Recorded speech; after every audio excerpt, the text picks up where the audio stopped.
People were sharing helmets because we were lied to, saying that we had equipment on the way. Trian had to wear his helmet that he had in high school that I bought him. That I know it wasn't registered and it wasn't a certified helmet for this season. And his helmet comes off. I can't believe this happened again. We're players sharing helmets, yes. Is that dangerous? Football is dangerous. Yeah.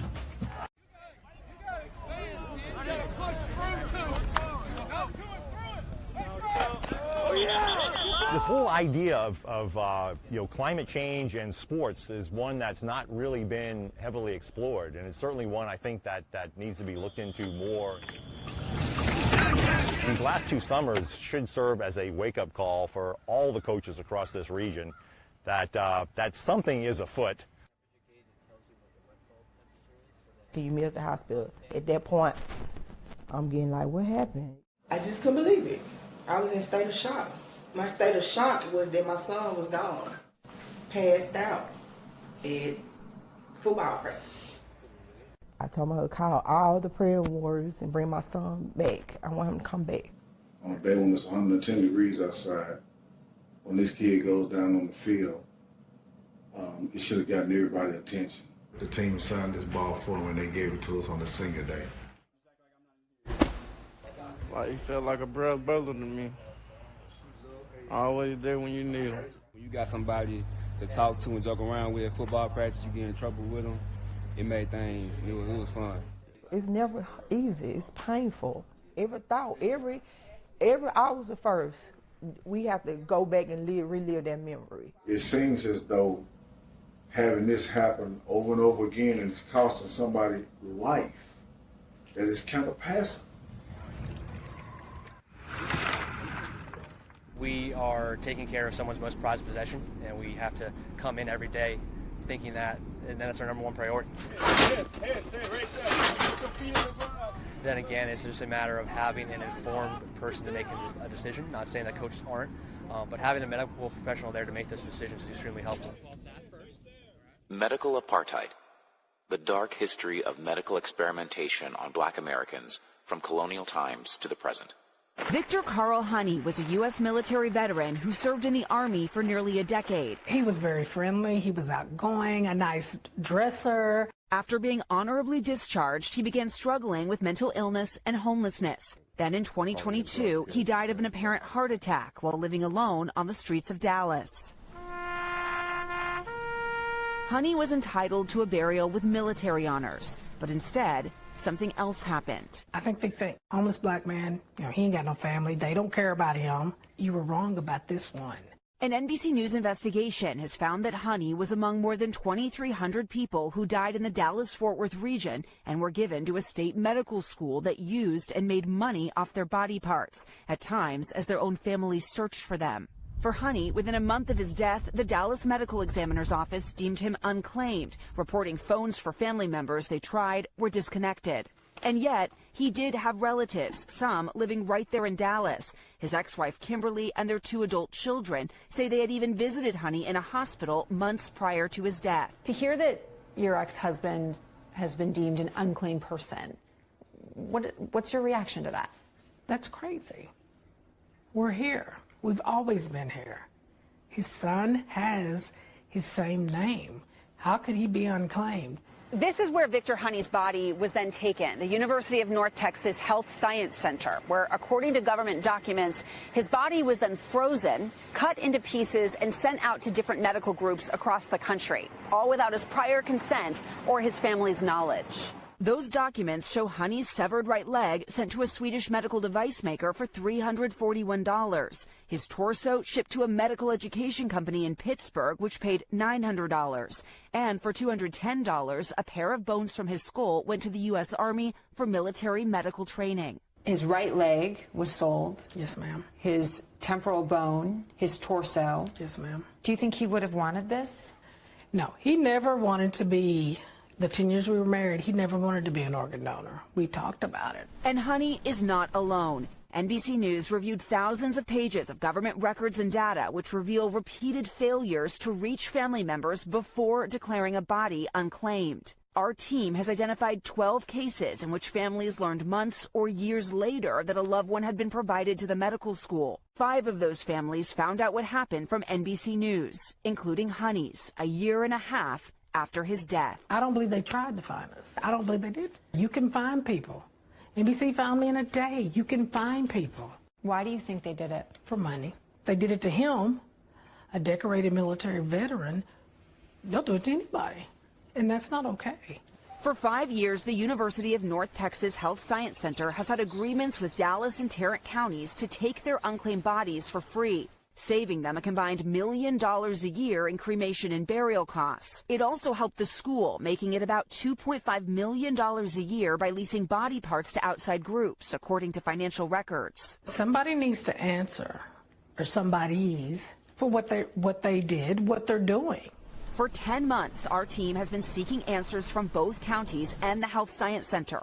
All 3 declined our repeated requests for interviews, but in statements, the counties told us they would be reviewing their contracts. The Health Science Center at first defended its program, arguing using unclaimed bodies is critical in the training of future doctors. But just days before this story was set to air, it made a stunning reversal, telling NBC News it was suspending the program and firing the top officials who led it. Writing in a statement, as a result of the information brought to light through your inquiries, it has become clear that failures existed. They're hiring a consulting firm to investigate the program's operations. My kids want answers. They want justice for their dad. Honey's family recently received ashes that the county told them were his. We don't believe those are his ashes, but we gave him and did what he deserved as a decorated military veteran. And so, this summer, nearly 2 years after he died, the family finally laid Honey to rest. You would think in this day's time, this doesn't happen here in America. But yeah, it does. It did. Liz, is this a common practice? Well, Lester, it's actually legal in nearly every single state nationwide, but there's no national data that tracks it, which is why we conducted our own survey. We reached out to 51 major U.S. medical centers to try to get a sense of how pervasive this actually is. We will bring the results of that survey in a story coming up soon here on Nightly News. Very troubling and disturbing. Liz, thanks very much.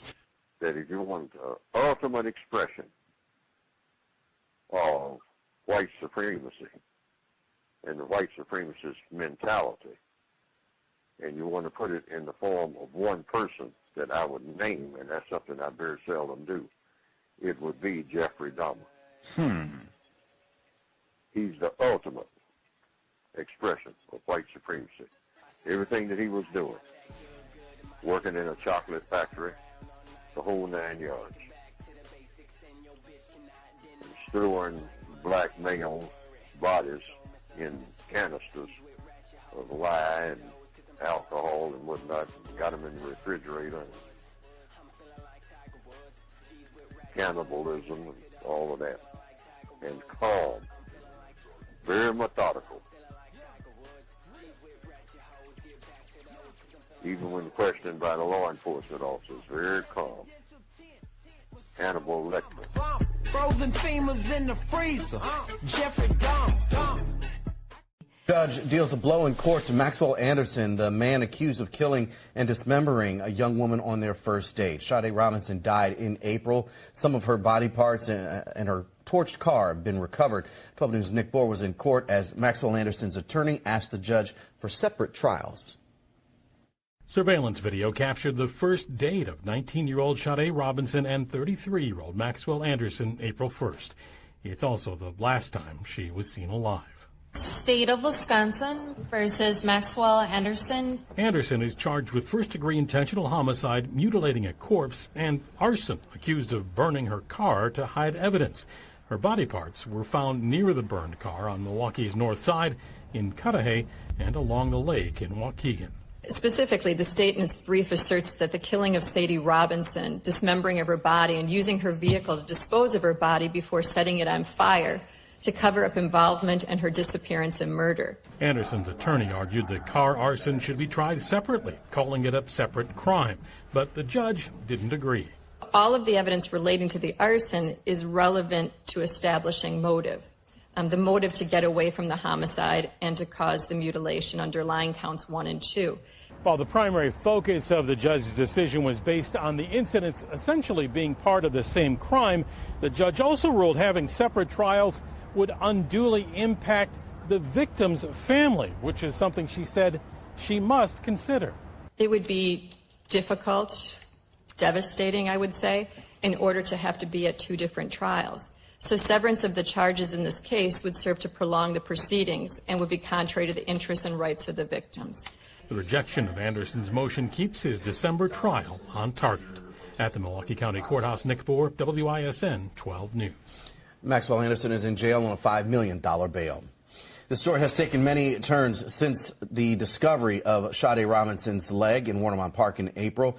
You can watch and read the unsealed search warrant, including where investigators reveal evidence they believe and say Anderson tried to cover up the crime. You can find it all on the 12 News mobile app.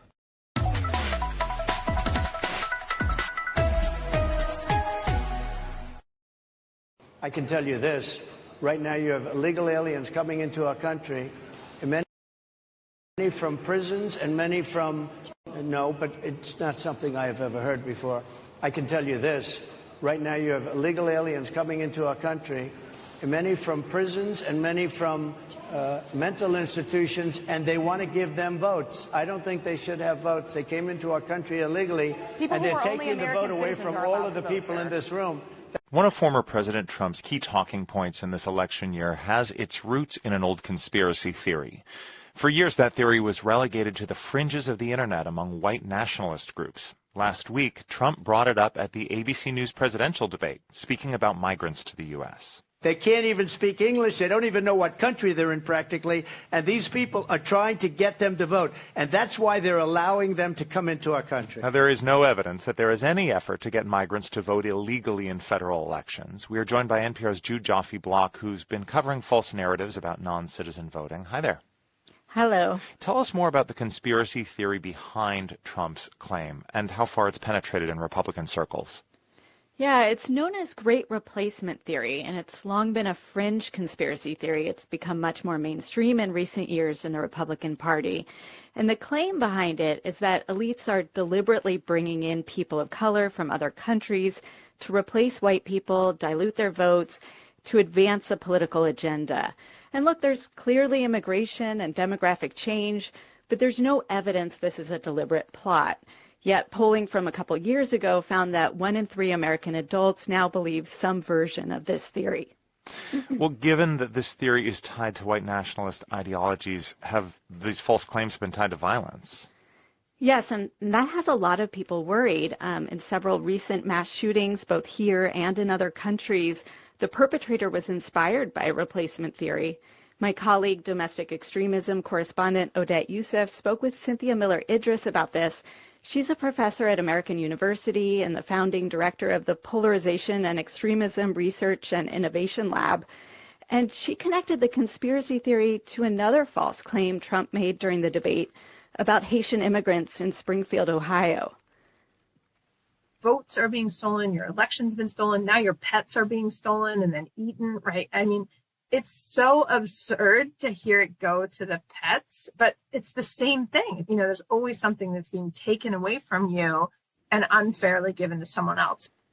And in the aftermath of those comments about pets, there's been bomb threats in Springfield, Ohio. And of course, just yesterday, a second apparent assassination attempt against Trump. Which, of course, we're still learning about the motives behind. But beyond worries about violence, is this having an impact on voters and voting laws? Well, the baseless claim that Democrats are trying to bring in migrants to vote illegally, it's been used by congressional Republicans to promote legislation that would require documentary proof of citizenship to register to vote in federal elections. But it's estimated that millions of Americans don't have easy access to a birth certificate or a passport, and it would make it harder for these eligible citizens to participate.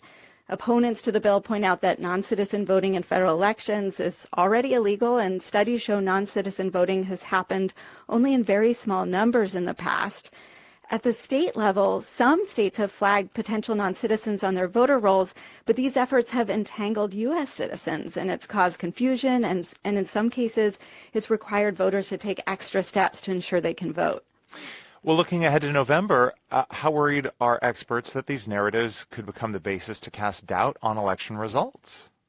This is absolutely a concern, that the focus on the alleged threat of non-citizens swaying the elections now, before any votes have even been cast, it's laying the groundwork for Trump and his allies to challenge the outcome if Trump loses.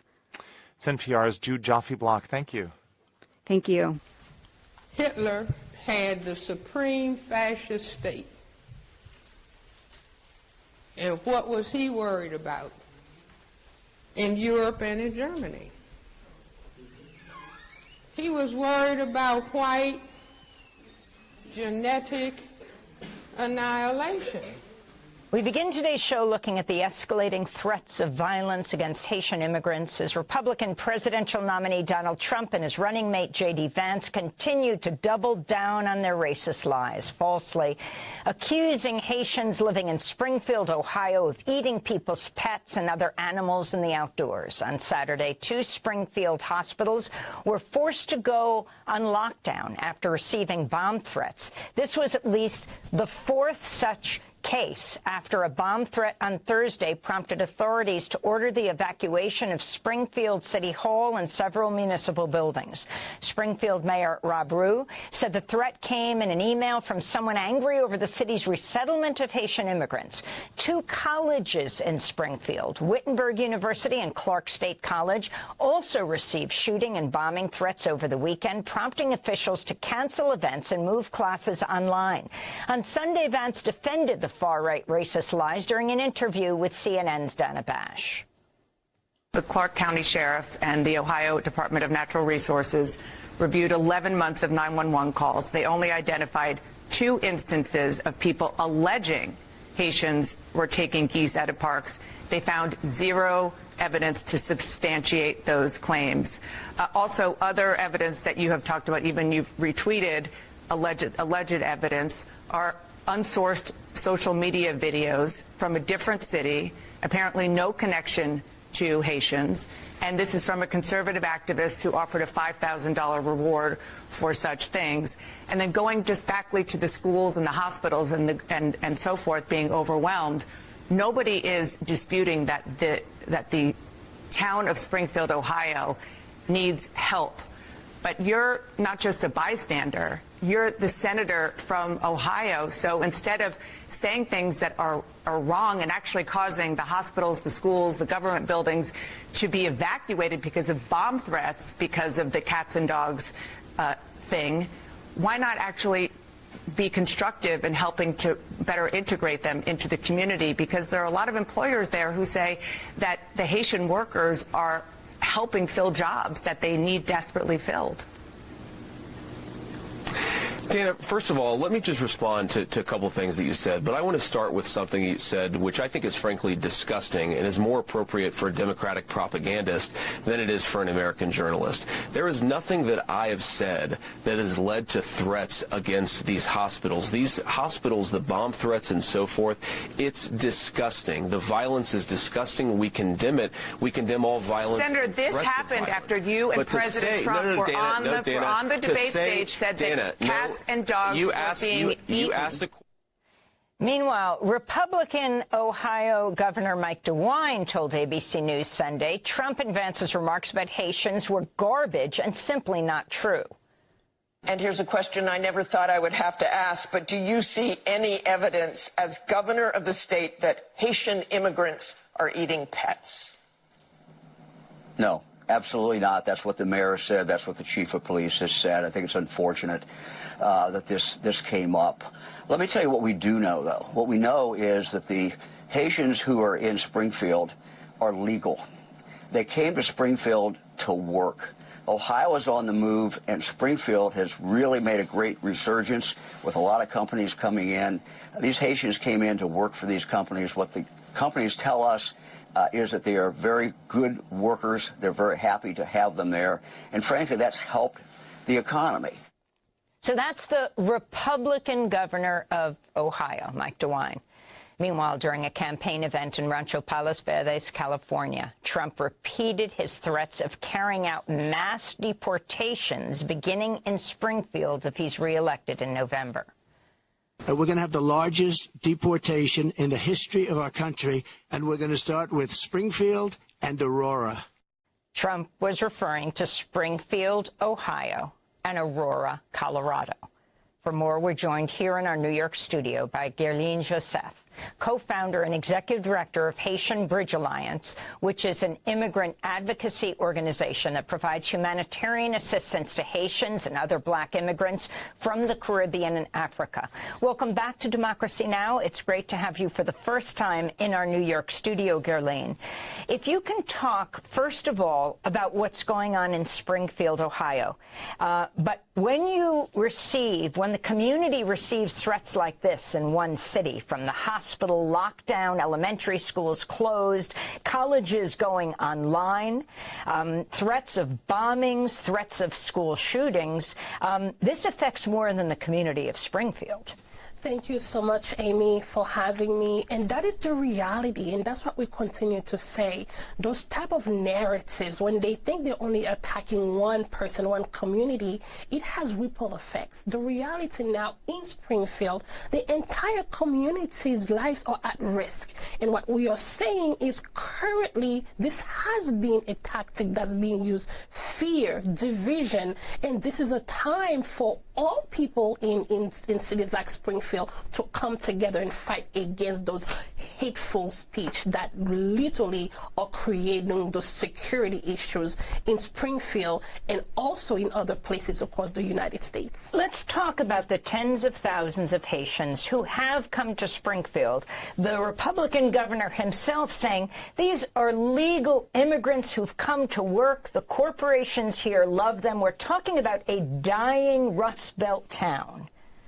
Absolutely, and we have a cohort, the Haitian Bridge Alliance have a cohort of people that we have been working with to really train them, to have them to fill those extremely needed positions. And what we see and what we know and understand is that as the city of Springfield was in a decline, those Haitian people came there, they revitalized the economy, they paid their taxes, and they are really supporting to create a vibrant community in Springfield. And that is the reality, and that is the story that needs to be done. Just like the elected officials in Springfield, you heard from the governor, you heard from the mayor, you heard from the sheriff office, that these people are there and they are supporting, revitalizing the economy, revitalizing the culture, and we need to make sure that is the reality, because those false narratives that continues to create this atmosphere of fear, not only for the Haitian community, but for every single person living in Springfield, is dangerous and cannot continue. The mayor of Springfield was pleading for the federal authorities. Now, let's remember, J.D. Vance is not only the vice presidential nominee, he's the Ohio senator. In fact, he represents all of Springfield. Talk about why tens of thousands of Haitians were essentially invited to Springfield. They needed help, basically. And I remember in one of the earlier articles from the New York Times, it literally said, we prayed for a miracle and the Haitians came. That's what someone from Springfield said when they really were trying to see what are the contributions of the Haitians. We prayed for a miracle and the Haitians came. And that's the reality. And as we are looking into people who are supposed to be leading our country, people who are supposed to be creating opportunities, they are the same one creating the division. And we really understand this is really rooted in anti-black racism and in white supremacy. I wanted to go to Haitians living in Springfield, Ohio, who said they feared for their safety after J.D. Vance made false and derogatory claims about their community members eating pets. This is Rose Tamar Joseph, Secretary of Haitian Community Help and Support Center in Springfield. Since Monday, after the tweet of the Senator Vance, the Asian community in Springfield are a little bit are shocked and frustrated. And a lot of them are maybe talking about leaving Springfield. A lot of them are, there is so much fears in the community. Asian people are hard workers, and this is the first reason that Asian people are here in Springfield. It's because they heard about the job opportunities in Springfield and around Springfield.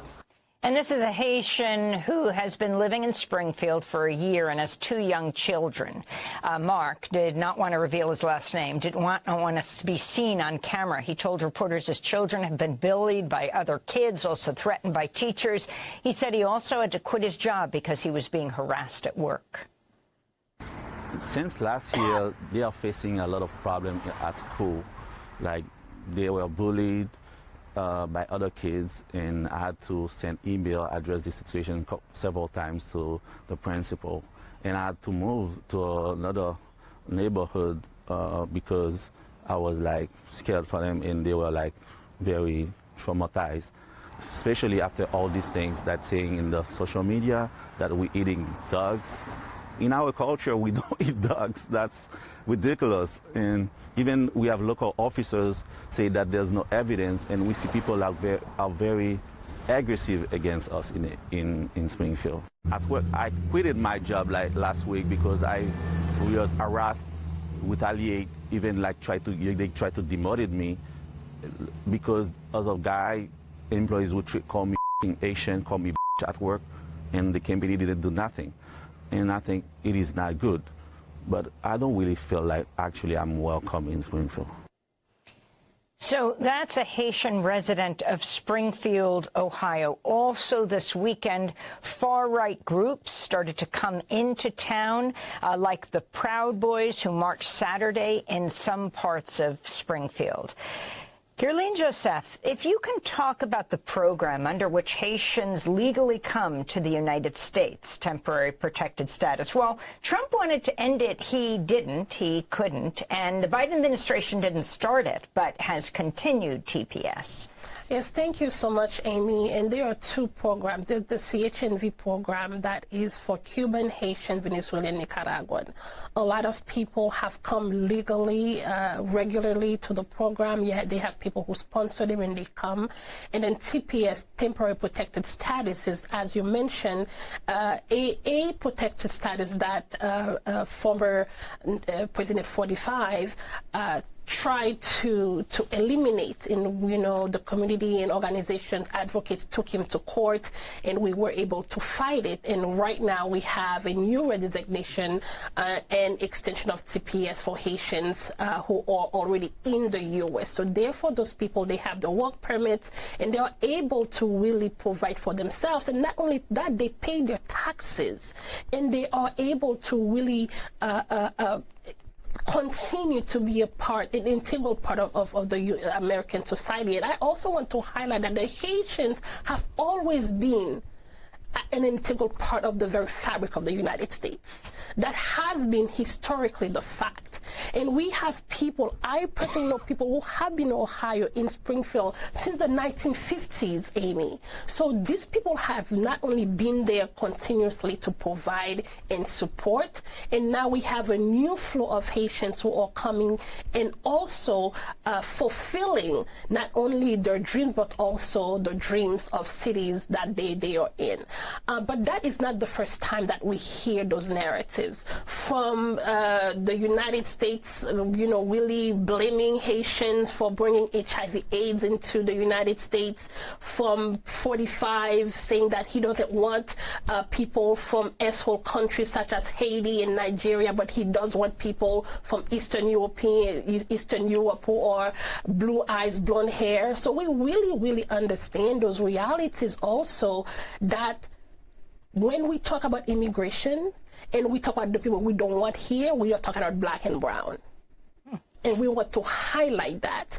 And to go back to the TPS, we continue to ask for TPS for majority black countries and for South American countries, for Honduras and Mauritania, and those haven't happened. But when it came to other countries, and what we tell the United States and what we tell the Biden administration as well is the way we receive the Ukrainians should not be an exception. It should be the rule. And we really cannot allow people like Mr. Vance and Mr. Trump's and Elon Musk and all of those people to continue those narratives that are literally taking every ounce of dignity, every ounce of humanity out of my community. I, in my community, the Haitian community, have given their lives for the United States. We have the people such as Jean-Baptiste Pointe-du-Sable, who is the founder of Chicago. We have Karine Jean-Pierre, who is the literally, the press secretary. So these are the people for the White House. These are the caliber of people, and it is insulting for Mr. Vance and for 45 Jr. to come to the media and say Haitians have low IQs because we are coming from a third world country, therefore we have low IQs. The disrespect that they continue to bring is just unacceptable.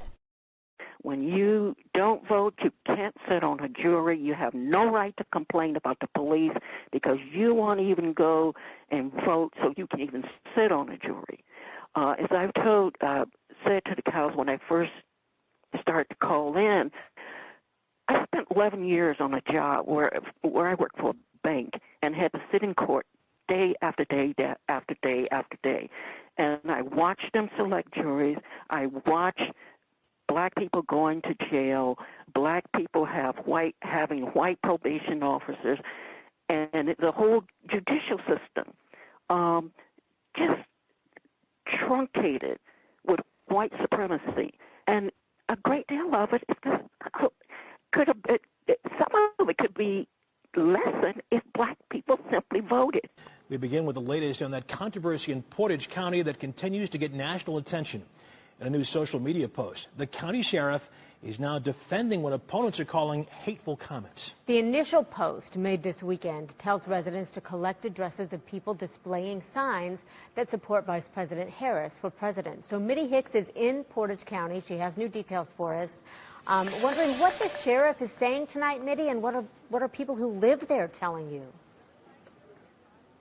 Yeah. Well, good evening, Russ and Christy. I can tell you that Sheriff Bruce C.O.W.S is doubling down on his initial comments, releasing a new statement on Facebook just an hour ago saying that he has rights, First Amendment rights, as a citizen. Meanwhile, the folks we talked to here in Portage County disagree.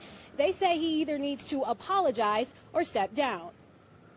It's pretty bad when you sit there and target people that you're supposed to be in charge of protecting. Charles Callista has lived here in Portage County for over 80 years, and this is the first time he says he's seen what he calls disgusting comments from an elected official, and he's not alone. I'm not sure I would feel safe having the sheriff come to my house if I needed help. He's talking about this post on Sheriff Bruce C.O.W.S.'s Facebook, telling his supporters to write down the addresses of the people who support Vice President Kamala Harris for president if she wins.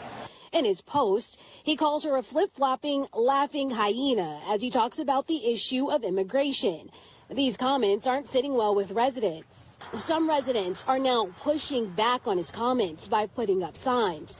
I'm not afraid to put a sign up in my yard, although I realize that makes me a target. But political leaders worry that it's causing voter intimidation.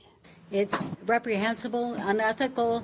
It's crossed the line in the sand. His opponent says he should get out in front of this. He was elected. He raised his hand and he swore up to hold the Constitution of the United States, the Constitution of the state of Ohio. Meanwhile, Republican leaders say he hasn't done anything wrong and they're standing behind him. So I talked to the Secretary of State's office and reached out, and they're saying, the statement is not, it's his First Amendment right to say what he wants to say, and that it does not meet the criteria to be voter intimidation. But organizations like the ACLU disagree. The notion that the Portage County Sheriff is keeping a list of Harris supporters raises a specter of other forms of official retribution.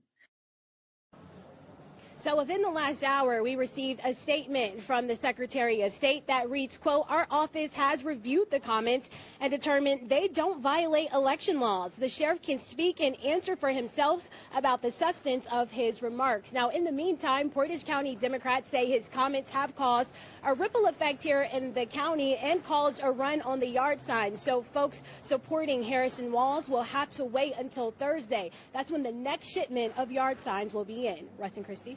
Just want to point out once again that we have requested an interview with the sheriff several times over the past day and have not heard back. All right, Mitty Hicks, thank you so much. White people kill for fun. We report on a more disturbing pattern in our politics. It's the persistence of political violence. Last weekend's apparent assassination attempt against former President Donald Trump is the second of its kind.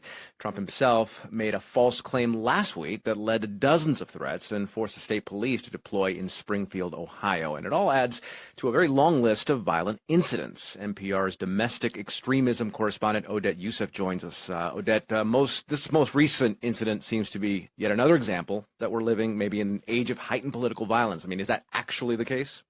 Well, we've certainly been talking about growing political violence now for several years, You know, obviously there have been these attempts, the attack on Paul Pelosi, January 6th, and even going back to 2017 with the racist Unite the Right rally in Charlottesville. But there's another part of this that may not always come into focus right away, which bears, remembering, which is, the atmosphere of everyday political harassment, violence, and threats that has taken root in the U.S. We're hearing increasingly of threats against judges, election officers, and even people who do jobs like teach at schools or work at libraries, and there are many reasons for this, but I think chief among them is that political discourse in this country has put nearly everything into the so-called culture war paradigm. So even people just doing their regular apolitical jobs are getting caught up in it. Has the U.S. gone through periods like this before? It has, but I think the data seem to support this sense that we are in new waters, at least if we're looking back over the last few decades. I spoke with Gary Lafree about this. He's a professor at the University of Maryland who's studied global terrorism. Lafree says there was quite a bit of terrorism in the U.S. in the 70s, but that more or less died down in the following decades. We had some years where we didn't have a single case that qualified for our database as terrorism in the United States in the 2000s. And then we start to see this uptick in about 2015, 2016. So right around the time Trump became a presidential candidate. And we're talking about a trend that's been in the making for almost a decade now. All right, so let's focus on these shootings apparently targeting Trump. In both cases, investigators have not clearly found a motivation. Of course, that could change. But how does that overall fit into what we're talking about? Right. So many people are looking for evidence that the attacks were committed by people on the far right or on the far left. But so far, their backgrounds are showing a mix. And again, it's still early days, but terrorism experts say this kind of profile is actually increasingly common. Here's Colin Clark of the Sufan Group. It's really individuals kind of picking and choosing different ideologies or pieces of ideologies that may not seem coherent to us. In fact, they're often contradictory. That's becoming increasingly common because of the kind of online milieus and different kind of subcultures that people exist in. And what that means is we may not ever come to a satisfying understanding of what drove someone to commit this kind of violence. So, Odette, we have 7 weeks, only 7 weeks until the election. How much of a concern is there about the possibility of further violence or worse violence? It's very high. There's alarm over copycat incidents. There's alarm that attacks might target a wider range of high-profile figures. And there's considerable concern, that this period of heightened risk will continue beyond the election, regardless of who wins. All right, that's NPR's Odette Youssef. Thank you, Odette. Thank you. Flipper. But I know him as James, the nigga hating dog. That's what he be called. He used to come out of the pool, and they throw him in the pool. To scare the black people.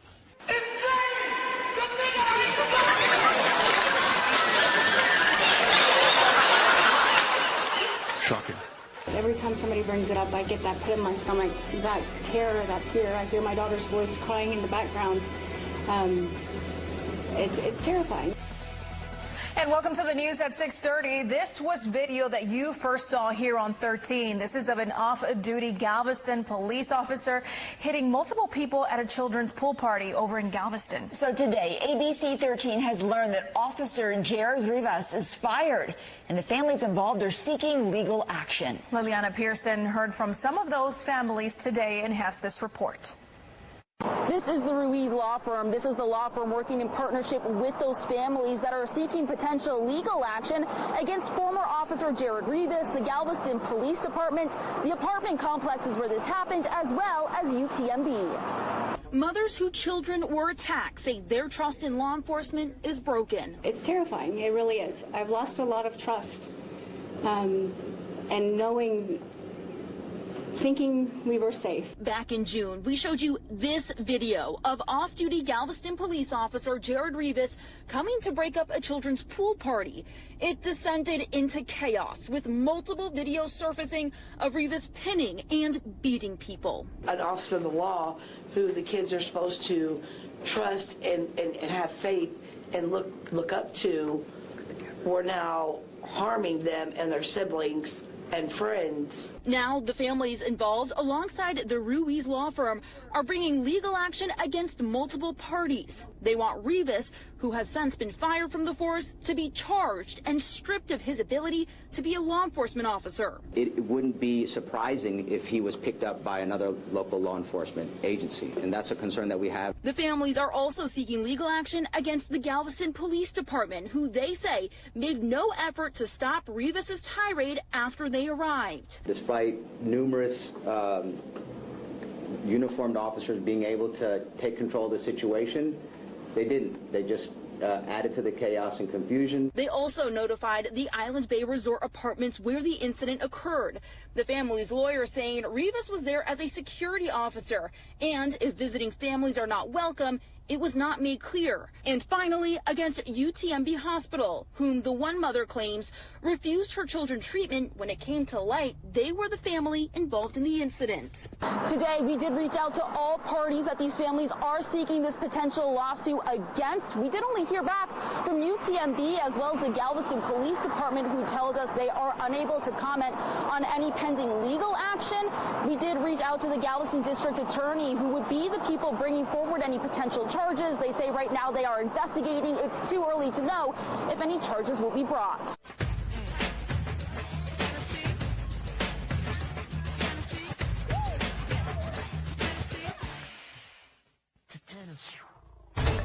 One of the former Memphis police officers who previously pled guilty admits he was not honest in his reporting of the violent beating that led to the death of Tyree Nichols. Day 7 in the federal trial of the 3 ex-Memphis officers accused in the traffic stop brought even more admissions. Thank you for joining us. I'm Pepper Baker. And I'm Rudy Williams. Now, in hopes of avoiding a long prison sentence, Emmett Martin III testified yesterday that Nichols wasn't a threat to former officers Tadarius Bean, Demetrius Haley, and Justin Smith during that encounter. Now, that's contrary to initial reports. Our Stephen Pimpo is live downtown Memphis outside of the federal courthouse. And Stephen, today's focus was the review of body cam footage with Martin on the stand. What happened today? Rudy, that is correct. They played that video again, and once again, it was difficult to watch. Tyree Nichols' parents were in attendance, but they left the courtroom when that video went on. Now, Emmett Martin III admitted in court today that he kicked Nichols 4 times and punched him in the face at least 5, all out of anger and frustration. Martin also admitted to lying to superiors about what Nichols did so he could justify what he calls an assault by the now disbanded Scorpion unit. The following video may be disturbing, so viewers' discretion is advised. Now, Catherine Gilbert, the defense attorney for the U.S. Department of Justice, continued her questioning of Martin, starting with the footage of Nichols' traffic stop. Martin testified that they did not tell Nichols why they pulled him over or why they were putting him in handcuffs. After Nichols ran off, Martin told the court that when he caught up with him at the second scene, he saw ex-officers Justin Smith and Tadarius Bean hitting Nichols with closed fists. Martin says he joined in, kicking and punching Nichols, even though he was helpless. Martin said at this point he took off his body camera. Martin went on that when Haley got to the scene, Demetrius Haley, he told them, "Beat that man." Then said Haley gave Nichols a vicious kick and Nichols' body just jerked. Footage went on to show that their supervisor, former MPD Lieutenant Dwayne Smith, arrived at the scene, and Martin said none of them told Lieutenant Smith about how they beat Nichols, and even went on to say Nichols was high, though there was no evidence of it. Martin later is heard lying to Lieutenant Smith, saying Nichols tried to punch him in the face when they pulled him over, and Haley said Nichols was driving into oncoming traffic, and Martin told us this was all part of their efforts to exaggerate what Nichols did so they could justify their use of force. Later, Martin is shown gesturing to Mills to take off his body camera and leave it recording on the ground so that it would not pick up their conversation. Martin told the court today this was a common practice amongst the Scorpion unit, so leaving that camera recording in their squad cars. Martin also identified a clip from the body camera footage where himself, Officer Smith, and Officer Desmond Mills can be heard laughing about what they just did to Tyree Nichols.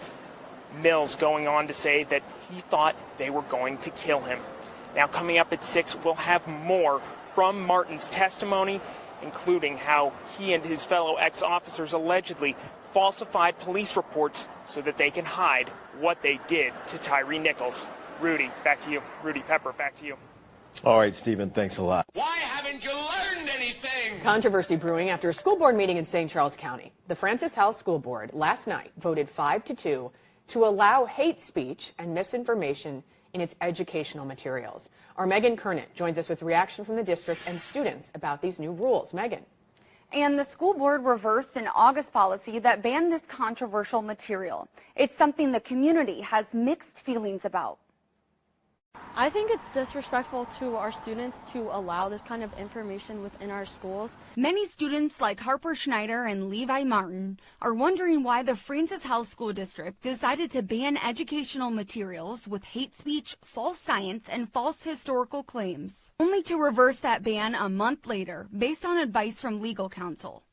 I don't think it serves anyone in any way. I feel like it could be harmful towards most students. Board member Randy Cook proposed the change, saying students should be exposed to a wide variety of viewpoints. I think we should see viewpoints that don't cross the line of hate and discrimination. Both juniors think this decision will cause even more controversy within the district. A lot of the teachers are frustrated with the school board. I do not feel like they're making the right choices right now. We asked the district how they plan to move forward with the approved policy. They said, in part, the district does not condone hate speech or discrimination, and we have policies and procedures in place, including in the Code of Student Conduct that lay out consequences for those who engage in these activities. Removing ambiguous terms from a policy about instructional materials should not be misconstrued to suggest that teachers and administrators are selecting materials that are not suitable for the classroom. It's upsetting for the community to see this kind of hate. We need to be taught a good, high-quality public education. Sabrina Looney, the president of the St. Charles NAACP, tells us the school district has continued down a path of hypocrisy and obstruction. Their statement said in part months after manufacturing a need to restructure of Black history and Black literature classes, despite being in the wake of repeated allegations of discrimination, we are now seeing the latest attempts to create an unsafe environment for staff and students. FHSD needs to stop with the culture wars and focus on academic excellence. Let me say something that gets to the very crux of the matter, and this may be offensive for some to hear who are not on the side that we're on. White people, we have been the problem for 400 years. Say that again. Let me say it one more time for those of you who didn't hear me. White people, we have been the problem for 400 years. First at 10 and only on Boston 25, a New Hampshire teacher is under investigation after a video surfaced of her using a racial slur. The video was sent to us by a concerned viewer. Hi, everyone. I'm Rachel Keller. Boston 25 News reporter Christine McCarthy went to the school committee meeting tonight for answers. We now know this teacher is off the job as the district investigates. Just what her future is, though, remains unclear. And I'll make sure I bring all the evidence I've collected. James King. A social media rant from a Salem, New Hampshire teacher using the N-word has been circulating online. That teacher, Amy Banks, is a 7th grade teacher at the Woodbury School. While she wouldn't comment on the video to us by phone, school committee chair Mike Carney is denouncing it. It was disturbing. All I can say is it's being investigated right now. It's a personnel issue, and it's going through the proper channels. Though Banks's picture remains on the district website, Carney tells us she is not currently teaching and hasn't been here at all for the new school year. We have hundreds of employees. It's an individual. There's things going on that I can't talk about, but that is by far not reflective of the Salem School District. Superintendent Mara Palmer declined to comment. I'm going to ask that you leave school property, please. No, this is, you can roll. This is a public building and a public meeting. And I know that in any other situation that news media are allowed here, all sorts of media are allowed here. Is there a reason that we can't be here? No, I have no comment. Thank you. James King. Meanwhile, Carney hopes the community knows the school committee takes this issue seriously. I would hope that the people of Salem, everybody in Salem, understands the values of the Salem School District. The school committee held their regular meeting. This issue was not on the agenda. In Salem, New Hampshire, Christine McCarthy for your local station, Boston 25 News. I don't want us to lose sight that things are getting better. Each successive generation seems to be making progress in changing attitudes when it comes to race. Doesn't mean we're in a post-racial society. It doesn't mean that racism is eliminated. But you know, when I talk to Malia and Sasha, and I listen to their friends and I see them interact, they're better than we are. They're better than we were on these issues. And that's true in every community that I've visited all across the country. Hi, Elizabeth. Hi, Zach. So the picture is of 6 young men displaying cutout letters on their shirts, and the letters spell out a racial slur. What else can you tell us? The young men in question are students at Tishomingo High School. The letters were part of a Spirit Week activity, sort of like a Scrabble game. Students were randomly given these cutout letters to wear and were expected to group up with other students to spell words. The group with the highest scoring word would win. It was supposed to be some fun leading up to the annual homecoming football game. But that game's canceled now, isn't it? Yes, on Thursday evening, Superintendent Brandon Moreland put out a statement saying a parade and the homecoming game were canceled due to safety concerns. It's extra disappointing for the community because they have new facilities. Tishomingo passed a nearly $25 million bond in 2021 to update the schools. Details around what threats might have been made are unclear. Tishomingo Public Schools didn't respond to phone calls. You were in Tishomingo speaking to people at places like Murray State College. What did folks have to say? The majority of people said they actually were not familiar with the post. When I offered to show them the photo, they all declined. People who were familiar with the post were also not eager to talk. There's a real distrust of the media in the community. There's disappointment that reporters don't live in Tishomingo. They aren't visiting the community. A woman named Wanda Gray was one of the few people who would speak to me. This is what she said when I asked her why people there don't trust reporters. Because they twist things around. Gray has lived in the area her whole life, and she said the Tishomingo she knows is not racist. I'm sad, I'm disgusted, I'm frustrated, because the actions of 6 kids does not define our community. It's not who we are. You did speak to the publisher of the only paper in the area, the Johnson County Sentinel. Yeah, Tom Loki said he's lived around Tishomingo most of his life. He's been publishing the Sentinel for 7.5 years. And this is the only racist incident he said he can recall. I asked him if he thinks it's related to the heightened rhetoric around the upcoming election. I don't think so. I think it was a stupid decision made by a few students that because of social media today has been blown up. What else did he tell you? He repeated what I heard from Wanda Gray, that what happened was not representative of the community. He did express some concerns around the deliberateness of the photo. The kids in it had to organize themselves, and he said as many as 12 students could be involved. He said the Sentinel is going to publish something next week. Well, we're weekly, and we're a week away from publication right now. And so we will take the long view on this, and we will address it appropriately in our publication at that time. As far as other information and statements, the school district put out several statements disavowing racism. State Superintendent Ryan Walters put out a similar statement. Representative Jason Lowe put out a statement, but Tisha Mingo is not in his district. It's House Speaker Charles McCall's district. Has he said anything? Not yet, but we'll keep you updated. Thanks, Elizabeth. Thank Zach. I went home, I tried to get a little relief, gonna watch Sports Channel, cut it on. The man said, we bring to you America's favorite sport, the America's Cup. Now, who the hell did they check with on this? They say yachting is America's #1 sport. You don't never see none of us yachting, do you? After that first big boat ride, we kind of lost our taste for sailing.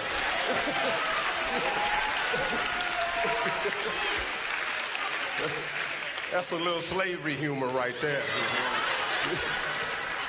We begin with news of outrage growing in Summit County after a picture surfaced of two students' offensive homecoming proposal referencing slavery. Mitty Hicks went right to the district and parents to get answers, and she joined us now with the latest. Mitty, good evening.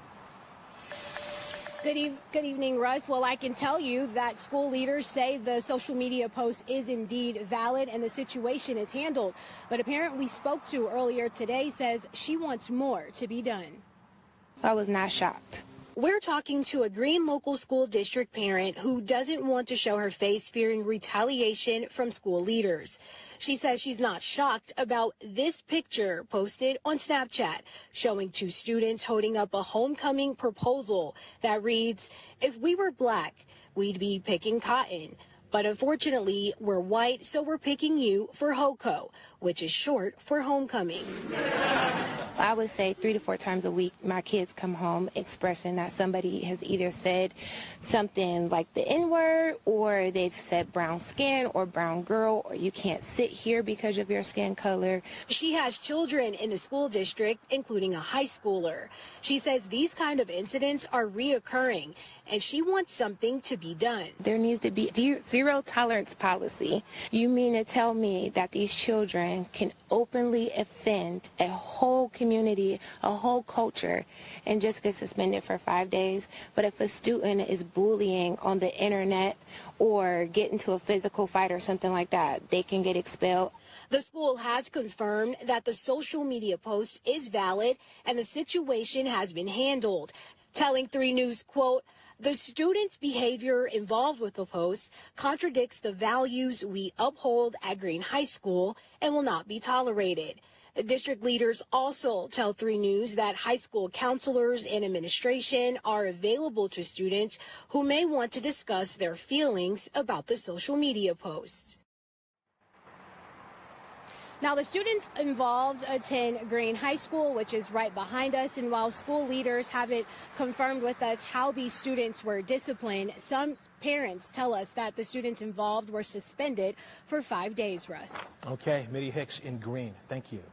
I'm getting in the elevator, and these 2 high school white boys tried to get on with me. And I just dove off. I said, y'all ain't killing me.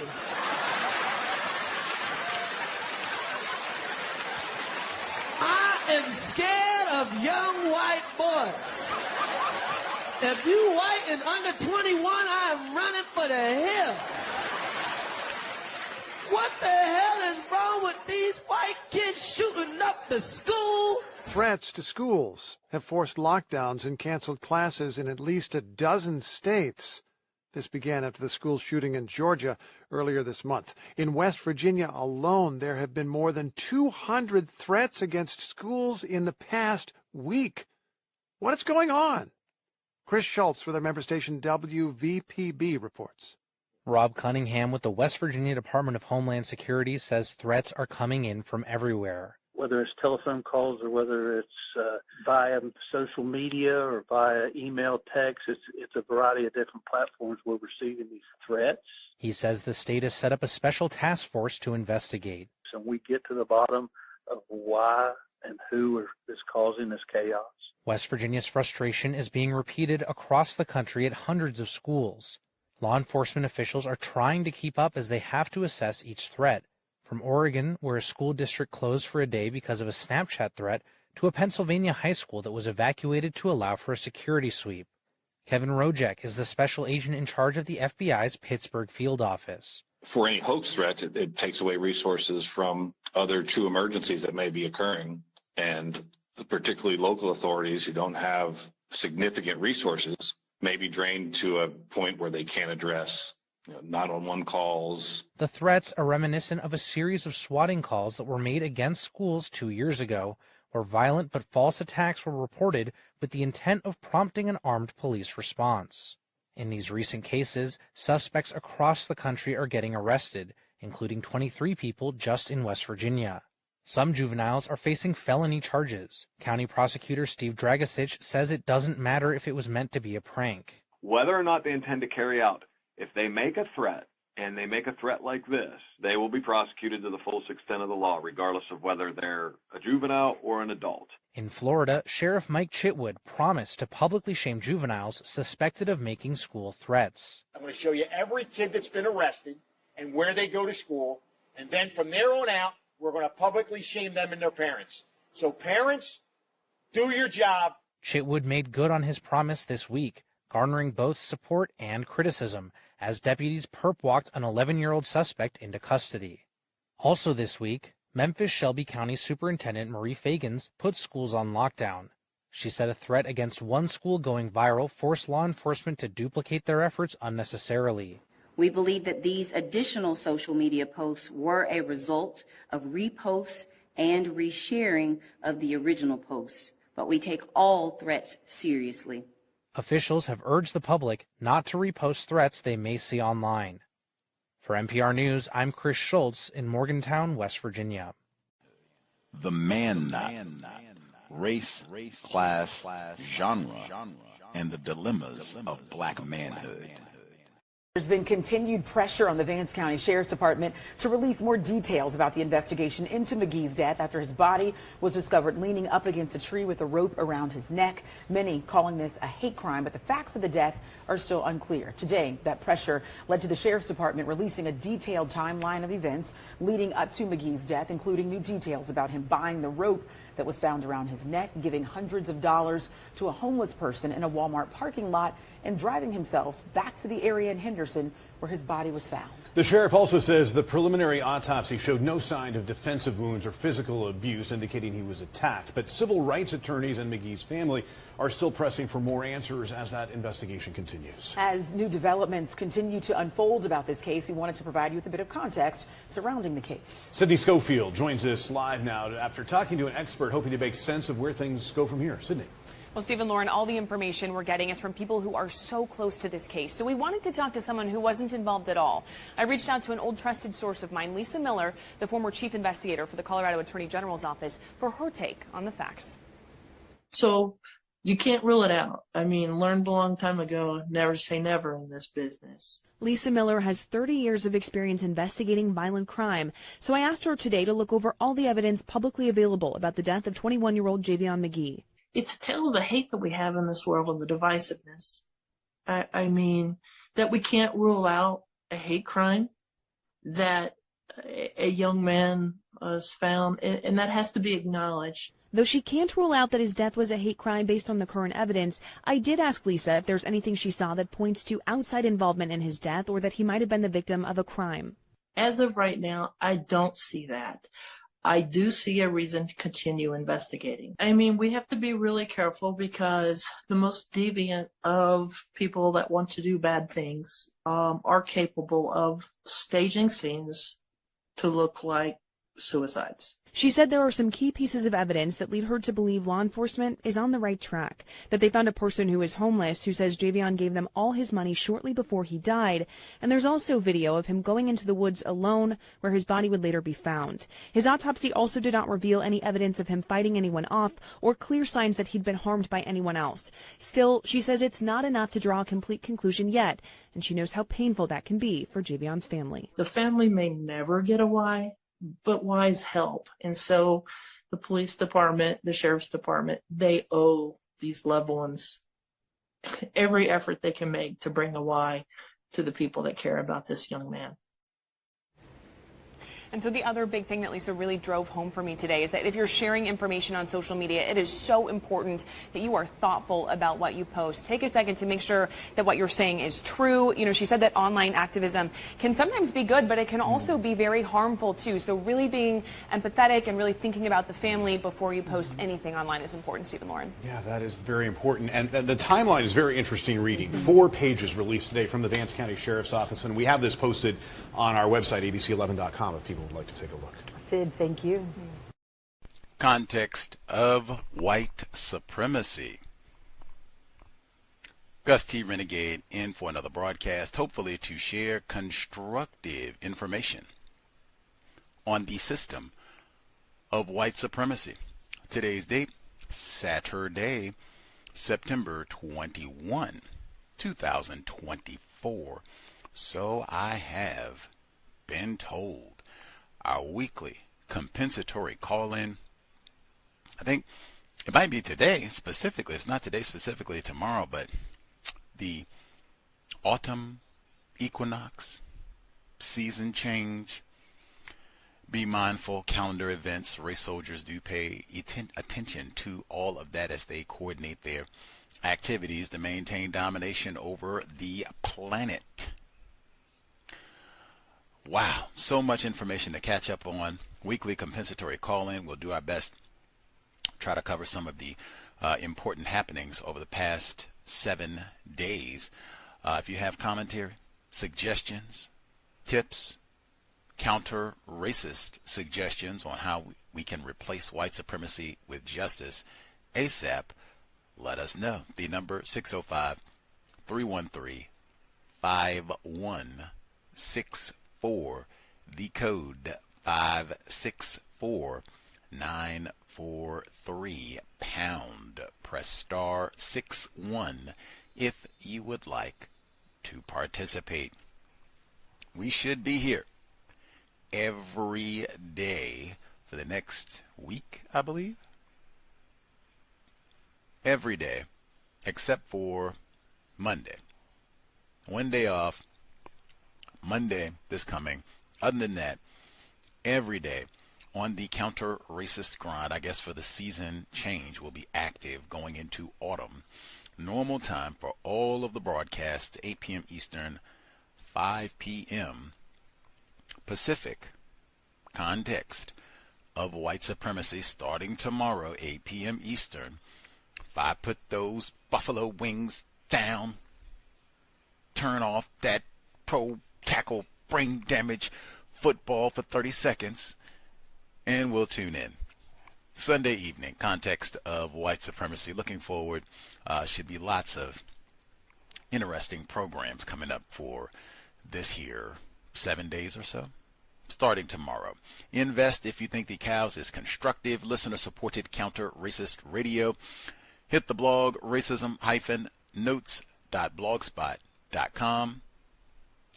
racism-notes.blogspot.com. PayPal button in the top right corner. You'll see the review for admissions granted also at the top of the page. But the PayPal button at the top right of the page, you'll see the links right beneath the button for PayPal, Cash App, and Venmo. Enormous gratitude to all of the investors who have supported over the past 15 plus years. Hopefully we have been and continue to be worthy of your time and energy. You can also hit the blog Amazon wish list. It is linked at the blog It is linked or cited on Amazon under Gus T. Renegade. Enormous gratitude to all of the investors who have nabbed an item or 12 over all of the years. Hopefully we have been worthy of your time and energy and accurate more often than not over that time period. Let's see. Few things before we get to folks who dialed in and such. Trying to see exactly where Tishomingo, Oklahoma. Okay, so it's like the Tishomingo High School incident. Like, where is this at again? Like, oh, Oklahoma. Okay. Anyway, or Tishomingo, excuse me, Tishomingo. This is close to Tulsa, Oklahoma specifically. Anywho, a few tidbits, and then we'll get to folks who dialed in. In fact, that segment exactly, pause for 1 second, get my pronunciation.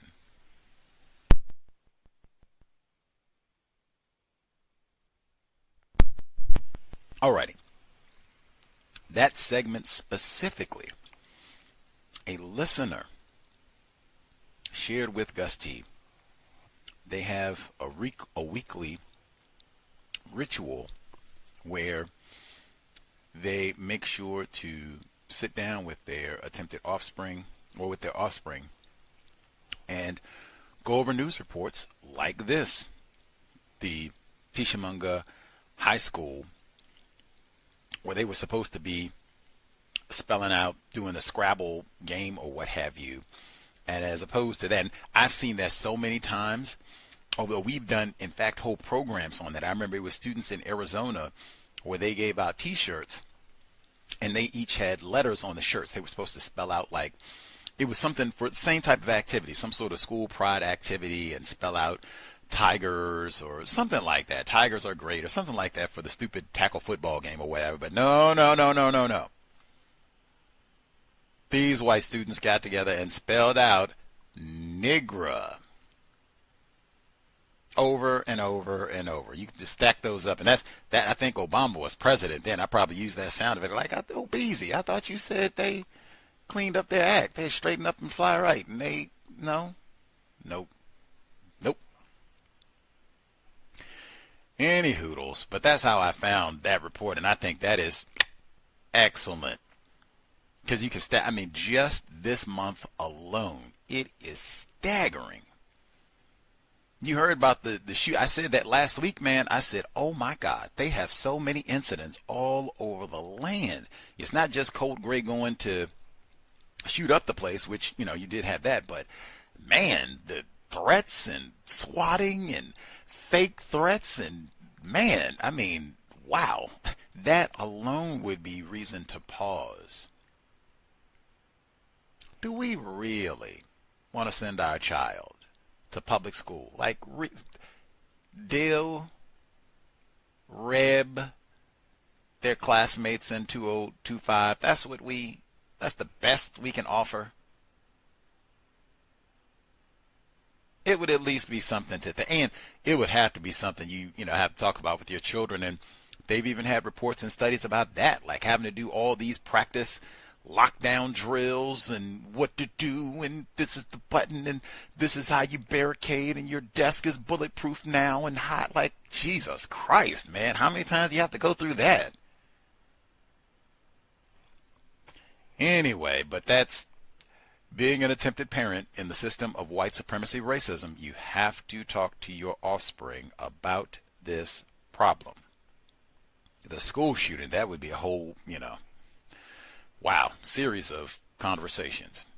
That notwithstanding, bravo for the attempted parent sitting down and making time to do that with their child. That's something that I've encouraged for years. I do want to flagrantly point out, I did not include audio of hip-hop mogul, black male, extra privileged, Sean Diddy Combs being criminally arrested, charged, sex trafficking, various sexual abuse crimes, denied bail twice, as I understand it, and on suicide watch, even though I did see some reports where this might be a strategy, some have alleged, where they take individuals who are not suicidal, but they put them on suicidal watch. So they are denied access, and all the rest of it can be a form of punishment, if you will. Either or.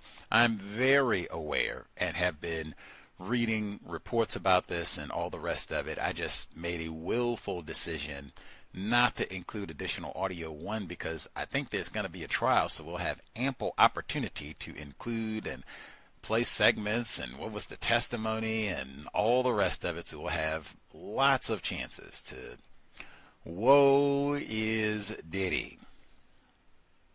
Incidentally, I read, and they had so many people joking about the indictment and them going to search his property and what they recovered in the search, and apparently he had, hundreds or 1,000, I don't know, maybe even thousands of bottles of baby lotion and all this other propaganda that they associated with sexual activity. What caught my attention, and this even should, say something in terms of where the focus has been, and reminded me, I think caller in Georgia talked about the Kendrick Lamar and Drake beef and saying, hey, sexual abuse is nothing to joke about. That's something to be serious about, right? If that's a serious charge, I mean, proper authorities, right? They got police in Toronto, yes. I seen Don't F with Cats. They got police in Toronto. Any hoodles. But I read the news reports, and they were talking about the indictment. They said they recovered not one, several AR-15s with the serial scratched off. Whoa. That caught my attention more than, I think somebody said that this week, like, hey, baby oil is not a crime. That's right. Having an AR-15 with a scratched off serial is a crime, unless I'm misinformed. And I don't recall seeing gun charges this week. That kind of caught my attention, especially with the rumors, even some of our former white guests saying, hey, I think Diddy killed Notorious B.I.G. I didn't see any charges about that this week, but that would have been one that I would have made a lot of hoo-ha about, like, whoa. Not one, several AR-15s, unless my memory is bad, with scratched off cereal? Like, what? We get to the baby oil and stuff, like, what? Any hoodles, we'll have more time to address all that as we proceed. Also, I did not include the sheriff in, man, there's so much news. I mean, how much can you discuss? The sheriff in Kentucky who has been arrested and charged with killing the judge and shooting him multiple times in Kentucky. Like, whoa. I don't even know what to say. And all of that is so new that's one that we'll just have to catch that as they have details, because I really couldn't even get an understanding as to why do they think he did this. And especially, they said he shot him several times. This is Lecter County Sheriff Sean M. Steins, S-T-I-N-E-S, suspected racist and suspected killer of a white judge. Like, Kentucky has been rolling. They had the white manhunt, which concluded this week. They found the remains of Joseph A. Couch. He also had an AR-15. He had shot 5 people on the interstate almost 2 weeks ago, and they went out, closed schools down in the Kentucky area until they could locate him. Like, whoo, it has been rolling in the bluegrass area. Anywho, I did not play anything about the judge just because I don't have enough details, and we'll have to catch that one up next week. But Sheriff Steins in custody for shooting repeatedly the white judge. And they said they were just allegations of the sheriff's deputy engaged in sexual misconduct. And was he? Man. Anyway, it's lots in the news. Stay abreast as best you can, especially during election season. Next, I did include the report. I will pause.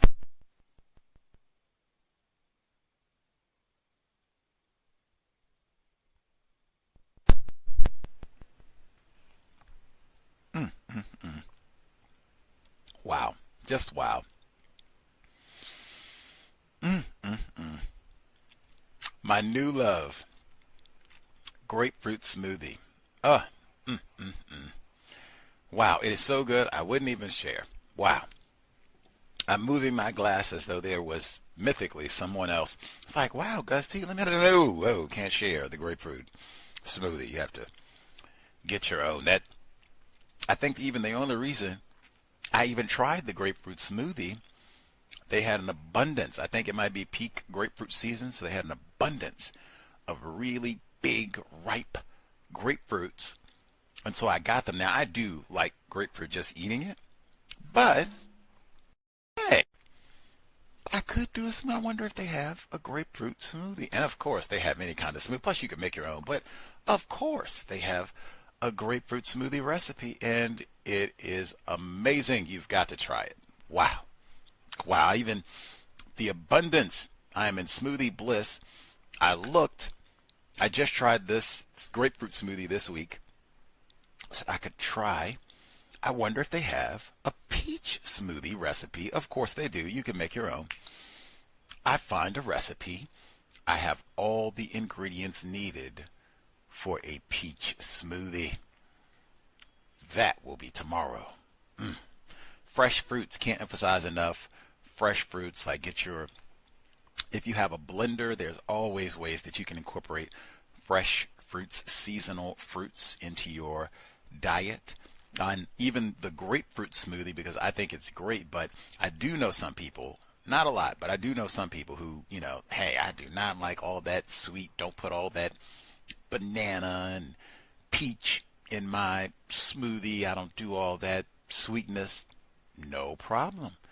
Grapefruit smoothie.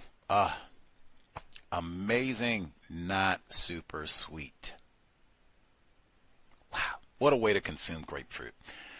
Okay, and it's so juicy, right? So it's, works really well for a smoothie. Anywho, got me discombobulated. Talk about grapefruit smoothies forever. Javion McGee played that segment last week. 21-year-old black male who was found with a rope around his neck, deceased in North Carolina, Vance County, North Carolina. I played the report about that last week. We talked about that, and I even prefaced all commentary with saying, hey, there are lots of reports, and have been for years now, even before the Rona, that there is an increase in suicides amongst people classified as black specifically, and especially young black people that are exactly the age group of Javion McGee. We've talked about that. We've had guests who've talked about that, and we've played lots of news reports. Very important. The damage of white supremacy racism, really why Dr. Welsing said we don't qualify for mental health if we're subject to victims of the system of white supremacy racism. All of that for important context in the case of Mr. McGee. I said that last week, just reiterating. And then I said, I hope his family attempted to get every last one of their questions answered to their satisfaction with no ambiguity. That's what I said, and I say that again right now. Anyone who has a problem with that, VGQ, we do not have to talk ever again about anything. Now, I have seen where there is pushback. I guess this case got some attention, which I think is great. If you have anyone who dies under suspicious circumstances, let's get all questions answered. Figured out what happened. Life is so cheap, especially black life, and the system of white supremacy is so cheap and not valued. Let's find out what happened. Nothing wrong with asking questions and then getting those questions answered. Nothing incorrect about that, especially if you got a dead body. Should be lots of questions. I saw people saying, oh my goodness, you all on social media are at it again, saying this is a lynching, saying it's a hate crime, and yada, yada, yada, and stop being reckless, and you're just spreading rumors and making it more difficult. I mean, whatever. If you think this is a lynching based on the evidence that's been reported thus far, victims guaranteed qualified, I can understand, given the number of lynchings of black males that happen, particularly in areas like that they call the South, so-called, like North Carolina, I can understand why one might think that. Frederick Jermaine Carter, different black male, Mississippi, 2010. We talked about that case as well. I can understand why one might think that. I didn't call this a lynching, nor did I call this a hate crime. I posted a news report about this case this week where Mr. McGee's family, they were saying that they haven't seen enough evidence to make them satisfactorily believe that this is a suicide, they got more questions. They should get every one of those questions answered to their satisfaction. I posted a news report, AP affiliate, I believe, and directly quoted the family. They didn't call it a lynching or a hate crime. They just said, we got questions that have not been answered. Someone hopped on, could be a bot, hopped on the grouse and complained, hey man, stop there posting about this being a lynching, hate crime, all of that. Slow down. And it's so common where people, they do not specifically pay attention to what I'm saying, and or they don't specifically pay attention. What exactly did that non-white person say? No one that I posted in the article, nor did I add anything about lynching or a hate crime. Again, nothing incorrect about posting a report where you have a dead body.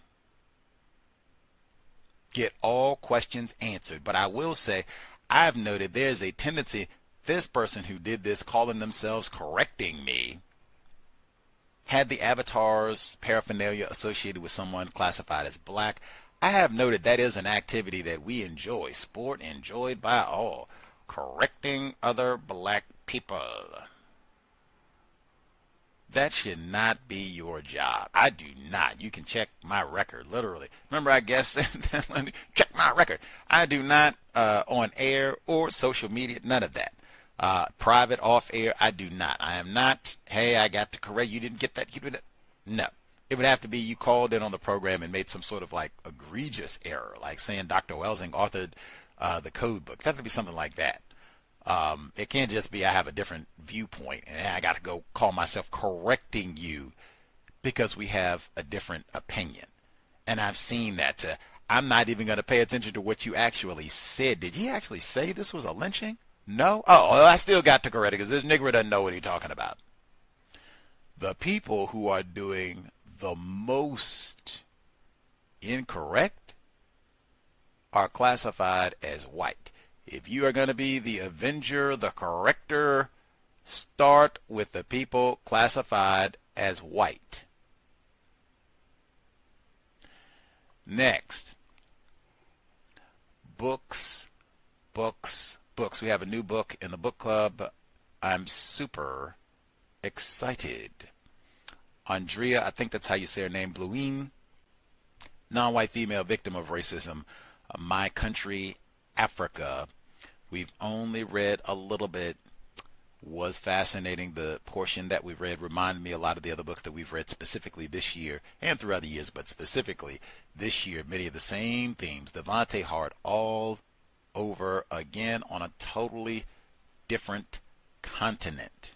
And we haven't even got to the good stuff, if you can call this good. But I am eager to read more, leading us right into Soundtrack to a Coup d'etat, the U.S. release for this film that I was able to see twice, thankfully. Any hoodles, for the book club, we've had a book club for 12 years, yes, poorly attended, here at the Context Catherine Massey Book Club, 12 years. It is, what shall I say, a peeve. We have a number of people over the years, they will write with very distinct verbiage. Brother Gus T, are there like 5 books, 10 books that you think would be really helpful in explaining racism, white supremacy? It'll be that sort of question. Now, Dr. Welsing was asked that question on the Cows live broadcast. She said, read them all. And she gave an explanation why. Incidentally, I heard Neely Fuller Jr.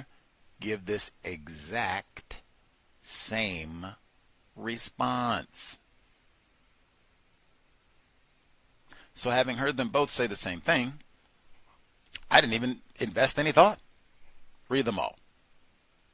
How could they both be wrong? Read them all. I guess they could both be wrong, but on something like this, read them all.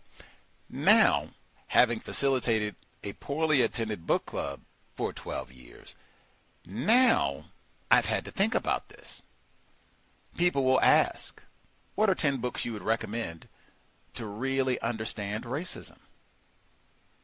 Having facilitated a book club for 12 years, a poorly attended book club for 12 years, now I kind of look at people with the side eye. We've had a book club for 12 years. You don't even, and these will be people that will ask who do not participate in the book club. You could start with the book club, yes? You don't even have to listen to the archives or what we're reading now. You could just look back. What have they read over the years? I'll go get that book myself. Easy peasy, yes?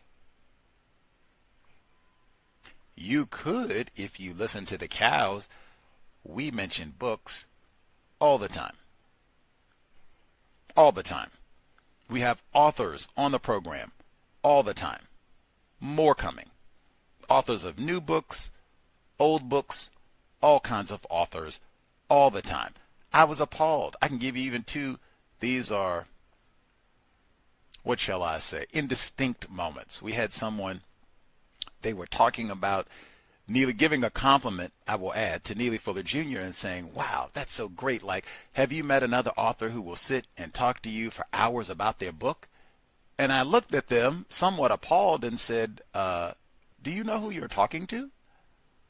I'm Gus T. Renegade.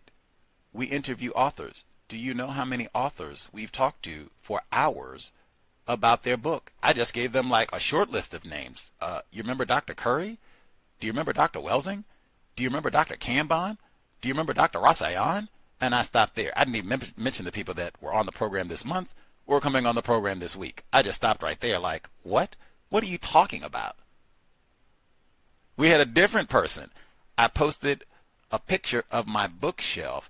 This wasn't a brag. I was specifically pointing out how rare it is to find a book that has white supremacy in the title. That was the point I was making, and I used the photo as an illustration so you could see a large number of titles. White supremacy isn't there.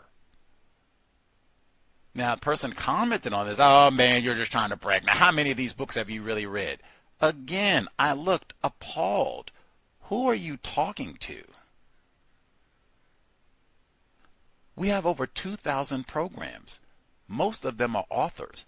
I can't loan books because many of my books are signed. The question is not how many of these books have I read. How many of these authors have you interviewed about that book? And, oh yeah, that's the dude that's facilitated a book club for 12 years. All of that to say it is a little bit annoying for me talking to individuals who are not white, really people in general, but non-white people in particular, about literature. A big part of this is because non-white people think I am stupid. I just told you about the Javion McGee. Non-white people talk to me like I am stupid, even C.O.W.S listeners, all the time. That automatically decreases the interest in wanting to talk about anything, books or anything. This even pops up in the poorly attended book club where people will dial in to say, you don't know what you're talking about on this book, a book that they haven't read, and they're not even listening to. But I do know you, Gus T, don't know what you're talking about. That also would kind of, not really as interested in chatting with you all about literature. Then we have lots of people who don't even read, like us. Dr. Welsing on page 1 of the ISIS papers. You don't have to read the whole book. You don't have to read a chapter. 1 page. 1 page. She says, you should not talk about racism if you've not read Kenneth O'Reilly's Racial Matter. I've been in a room full of black people who say Dr. Welsing had a great impact on them. Maybe she did. Who read Racial Matters? I think it was one person. One person. How serious are we about replacing white supremacy? And that's what I mean, too, about now, really, how many books do you need recommended to you? How many people? In fact, God bless the dead, Pamela Evans Harris, many-time guest on the author, that we had on the program many times. Author who misquoted Neely Fuller Jr. Remember that when she said Fuller's concept of showcase blacks? Wrong. That's not what he said. Racial showcasing is the concept, and that is an important error. Name calling, I might add, exclusively name calling black people. And Pam conceded this in the archives repeatedly. I need to read Fuller's book. How are we quoting someone in a book, misquoting them in a book where we haven't even read their material to quote them accurately? All of that to say there is no way. There is no way. One more time, there is no way you can seriously listen to the cows and not have an extensive book list. My heart was warmed. Metaphor. We had a listener write in just days ago, in between people writing in, Brother Gus, what are the top 5 books you think we should read? In between that, we had a listener email with a picture of one of the books that I mentioned, non-fiction, published in 2024. Reading is more important than watching television. He had a picture of him reading the book outside in the summer sun. He said, man, you all do mention a lot of good books on the program. Yes, we do. That's why, it's a long list of reasons why, but at this point, I kind of give the side eye when people ask, what's a list of books we should read about racism?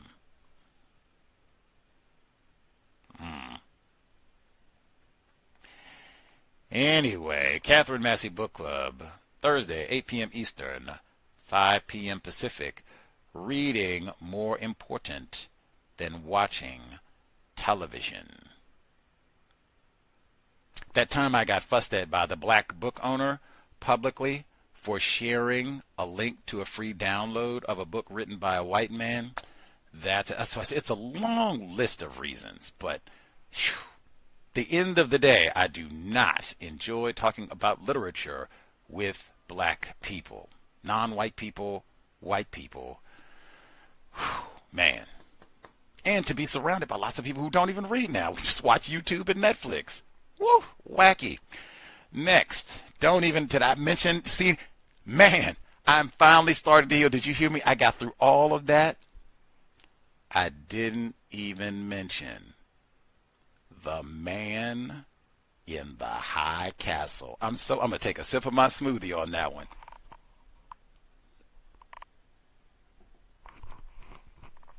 Woo! For newer listeners who are like, what does that have to do? That would have been number 1 on the list of why do you have frustrations talking about literature. That would have been way high on the list. I'm recovering. Whew. Anyway, that's in the archives too, so you can find out about that. Next, the religion of name calling black people. I just said we miss her, Pamela Evans Harris, but she did change that around. That is a super error that I told her way before she passed.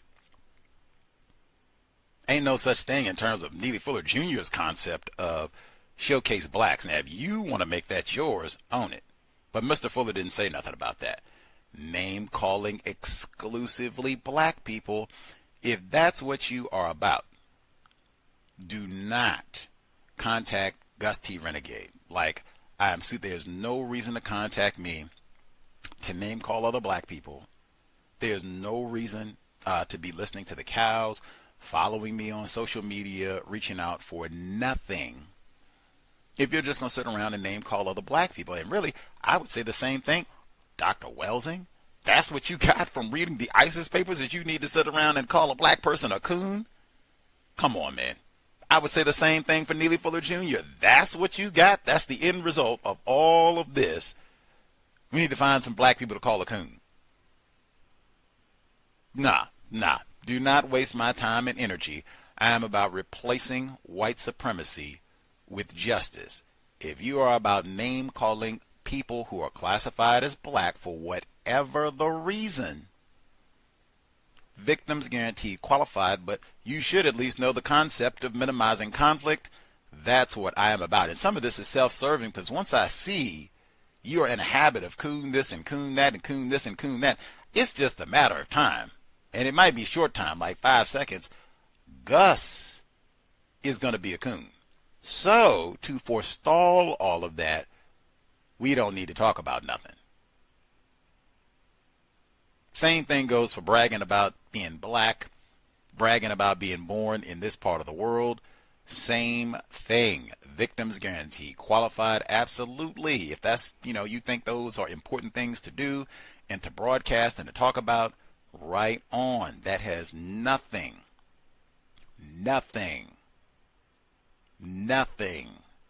to do with Gus T. I will point out Neely Fuller, when he talked about bragging about things that you have nothing to do with.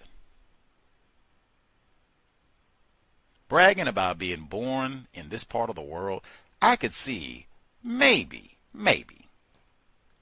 if you had to brawl and fight, scrap, you all were on Pluto, you almost ran out of fuel, space station was going to explode, asteroid almost hit it, you had to fight and all that to be born here, maybe. But I mean, you've been hanging out here, whatever, just luck of the draw, they happen to be born here, and I got to brag about that? Really? Or even the melanin content that you had. You didn't have nothing to do with that either. That's something to brag about? Even when it gets to, accomplishments that other people classified as black, born in this part of the world. And so I'm bragging because I'm connected to that somehow. Man, I'm not even bragging about things that I did. Sometimes I'm bragging about people that are not even with us anymore.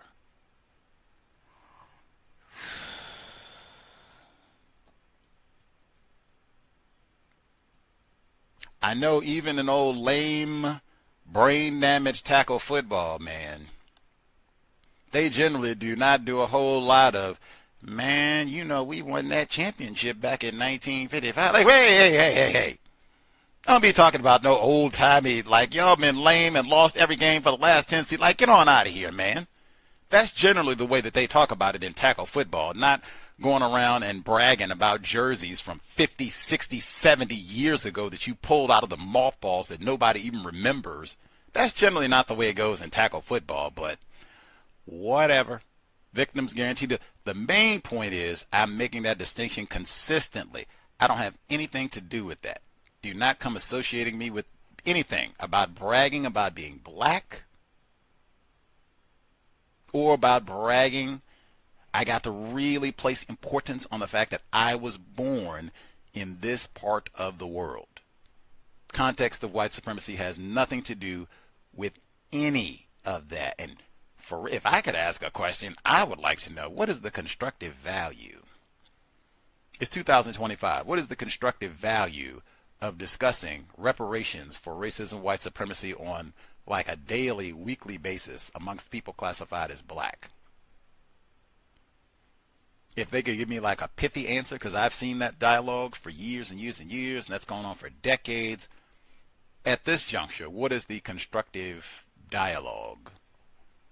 If they could break that down for me in a pithy manner, thank you kindly. Not something that's going to take 5 hours to decipher. It should be something like the constructive value, why this needs to be talked about, or yes, the constructive value of addressing this on a regular basis is. Thank you kindly. Let's see. The segment where they talked about Vice Presidential nominee, U.S. Senator J.D. Vance, who's on Democracy Now!, my BFF Amy Goodman, they played an audio snippet where he was being interviewed by CNN's Dana Bash, who I suspect is a white woman. I could be in error. I'm not sure. They were talking about the immigration situation and all of that, Ohio, and they eating the pets, blah, blah, blah. And Dana Bash hopped in to correct something that Mr. Vance said, an error. She didn't get nasty or call him names or anything, but she just interjected to point out something that he said that was not true. And it reminded me when they had this National Association of Black Journalists, when they interviewed the presidential candidate Donald Trump, his running mate, that was, I think, 2 months ago now, Rachel Scott, black female, when she was interviewing him as a part of that panel, and she was asking him questions, some of them similar, and she interjected. I think I played the audio segment of that today. She interjected when he was suggesting that people who are so-called illegal immigrants are coming in and they're going to be allowed to vote, or maybe even encouraged to vote in the presidential election. And she said you have to be a citizen to be able to vote. And I remember people and President Trump saying that she was so rude and nasty and hostile, even some non-white people, and saying, in fact, that because of her conduct, if President Trump wins the election, he's going to take it out on black people. Now, when I heard Dana Bash, was there a torrent of people saying that she was rude, nasty, hostile, and that this was going to President Trump or Vice President Vance, if they win, there's going to be comeuppance for other white people? And or there's even going to be comeuppance for the other people at CNN, other employees at CNN, because of Dana Bash's behavior. Maybe I missed it, but I don't recall all of that. And I didn't see anything was incorrect about Dana Bash's conduct either. Something that you said was inaccurate, pointing that out. We continue the conversation. I do that on the program all the time. Anyway, just reminded me, because I remember she did quite a bit of, Rachel Scott, black female, did get quite a bit of criticism for the way that she handled herself in the interview, which I thought was totally appropriate. I've seen many white people conduct themselves in the exact same manner. Dana Bash. In Ohio, about those immigrants, white genetic annihilation again, and specifically with, we asked these Haitian people to come here, black. It was a miracle. Why was it a miracle? We needed people to work these jobs. Why don't you have white people to work these jobs? White genetic annihilation.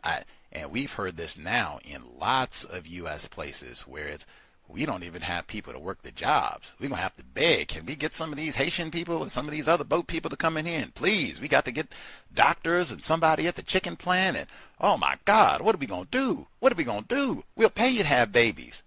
Whew. Dr. Frances Cress Welsing, she talked about black self-respect. Antidote to white genetic annihilation, why they're practicing all this white supremacy racism around the globe universe. That one stood out to me as well. Let's see. They said if we were not, I heard it reported this week, if we were not in a presidential election, there would probably be more attention on the trial, murder trial for Tyre Nichols in Tennessee. Maybe. I'm not sure. It's all black people, so I don't know. And then it's in Tennessee. That's not exactly the most glamorous. Like New York. It's not L.A. It's not Miami. It's not Chicago. Tennessee. I don't know. Incidentally, out of the 5 officers that were a part of that Scorpion Squad, reminded me of the Goon Squad, really, but this so-called Scorpion unit, and they said they had the run tax. This sounds so plantational. They put the run tax on Tyre Nichols. Like, you made us run. We got to beat you extra now. Did anybody see any information where the dudes that are a part of this Scorpion Squad who killed Tyre Nichols in Tennessee? We heard Emmett Martin, who pled guilty already. Now he's testifying. Anybody see any information that these folks were born, Tanzania, Sierra Leone, Jamaica, Guyana, Trinidad? Anybody see that? Are these, no count pretend black people coming in to maul and abuse us again? I don't even know. Tyre Nichols might not have been born here either, but did anybody get that information? Just asking, honest question. Any hoodles. Nigeria, I didn't know if they were Nigerian as well. Didn't get to ask. Any hoodles. The school closures, I cannot emphasize enough. If you have offspring, you'd have to talk about all that. I mean, they should already know about Columbine, your children. One way or another, they know about Columbine, so you certainly should have talked to them about all of this. And I mean, wow. It would be lots of kind of like, are they talking about this in school? Have they had any lockdowns or threats? at your school? Have they done the practice drill? Are you seeing the reports about this? How are you feeling about, like, man. Hardest job in the known universe, but it would have to be lots of comment. And even pause for Colt Gray. I said 2 weeks back, because they said that's kind of the nexus for all of this and influencing and all the rest of it, copycats, so they say. Colt Gray, when he took that AR-15 again, that's 3 times. He took that AR-15 into the Georgia high school 2 weeks ago, earlier this month, killed 4 people. They reported immediately that he snuck the AR-15 in his backpack and went into school. I asked then, how did he get an AR-15 into the school? Like, what?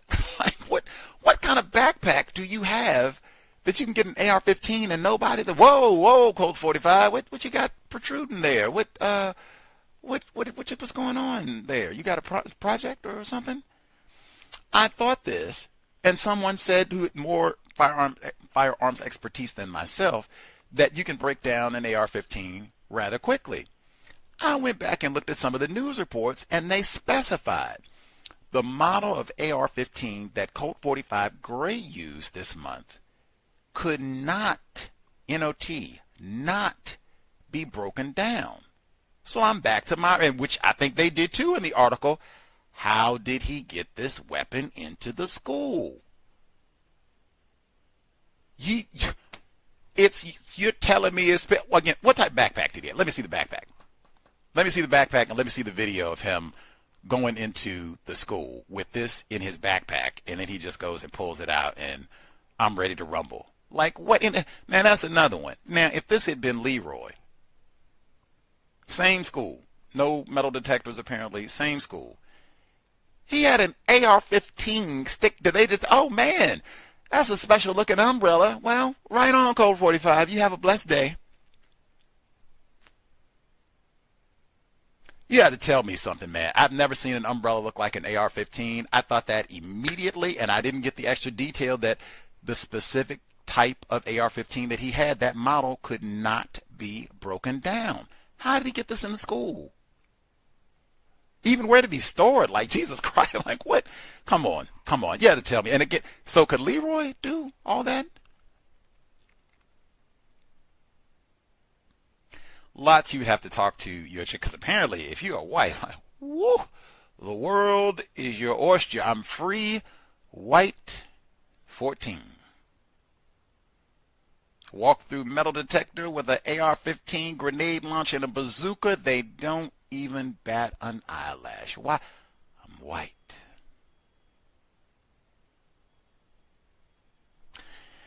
Number is 605-313-5164.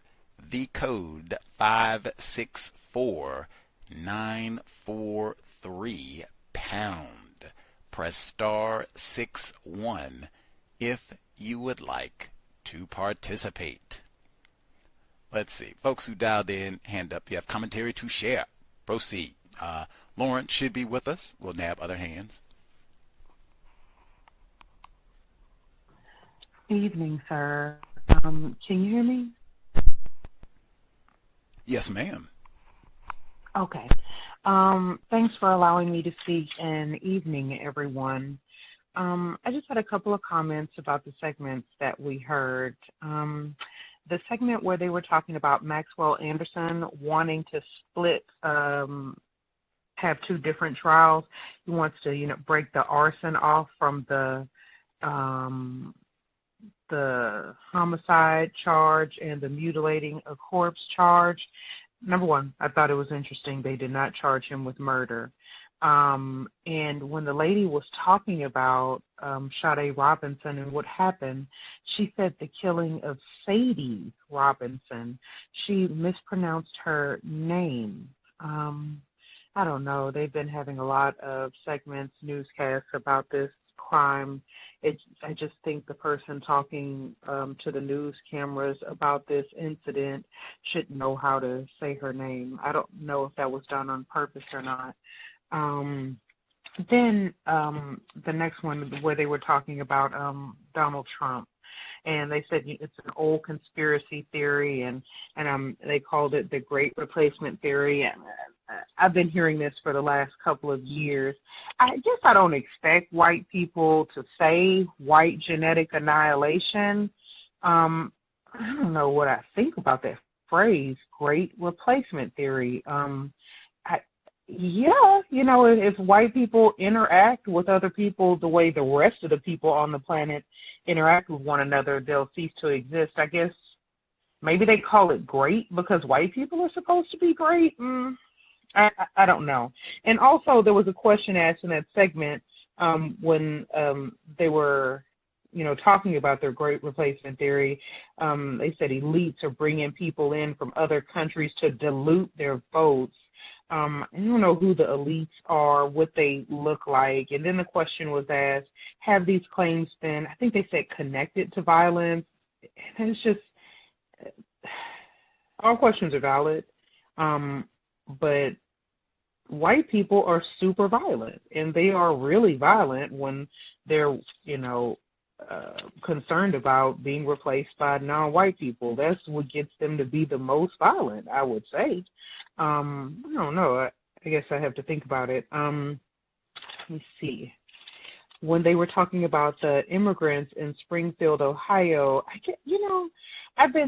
Trump has been talking about he's going to do these mass deportations, and at first it seemed like he was talking about the non-white people who speak Spanish. And, he's going to start deporting them. But if that actually happens, if they start deporting the non-white people who speak Spanish, I've been wondering, what's the plan for the non-white people classified as black? We are typically subject to the most mistreatment. So talking about, putting the Haitians on top of the list when they start the deportations, I guess that kind of makes sense. And during that segment, it was a black lady. She was talking to, I think it was the same black lady who kept calling Trump 45, which is interesting. But she said it was dangerous for everyone living in Springfield. VGQ, I don't agree. I don't think white people collectively are put in danger by these, immigrants are eating dogs and cats type of racist lies.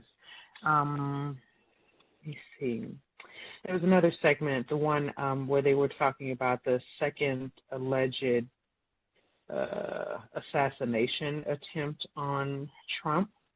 And it was sounded like a white person, but it said, people doing their regular apolitical jobs are getting caught up in it. And, examples of the jobs were judges, teachers, and librarians. And I don't know, I was just thinking to myself, if politics is defined as people interaction, then the job of a judge, teacher, or even a librarian can't be apolitical. Let me see. There was the other segment where they were talking about January the 6th, and I really, I wasn't taking notes fast enough to get the whole guidelines for exactly who they were going to put charges on, but I think they said something about like people who committed violence, who came into the Capitol, or who helped other people enter the Capitol. They might have said some other stuff, but I wasn't writing fast enough. But they were talking about holding people accountable, and I hear that phrase so much, and it's one of those things where I never even thought about it until I heard Mr. Fuller say it. What does that even mean, hold someone accountable? What do you have to do to hold someone accountable? And I don't have an accurate understanding of that. And there was a white man talking about what he did on January the 6th, and he said, I share some of the responsibility for what happened. And he went on to say he respected police officers, and something like he has people in his family who are police officers. And other white man is like, well, we didn't see a lot of respect on that video. And he's like, wow. So pretty interesting. Also, the question was asked, what were you defending? And he said, democracy.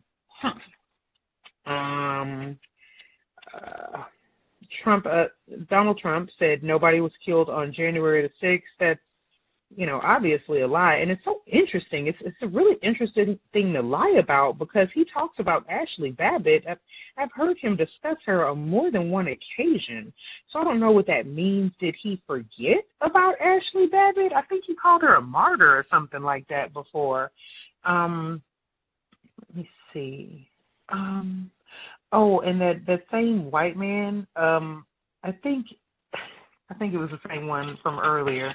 He said, whether I was right or wrong, I believe what I did was truly patriotic. And he said, if he found out he was wrong, he'd be embarrassed. But then, he said that it didn't sound like he regretted what he did at all to me. Let me see. The white children who use their T-shirts to spell nigger, I think that's what happened.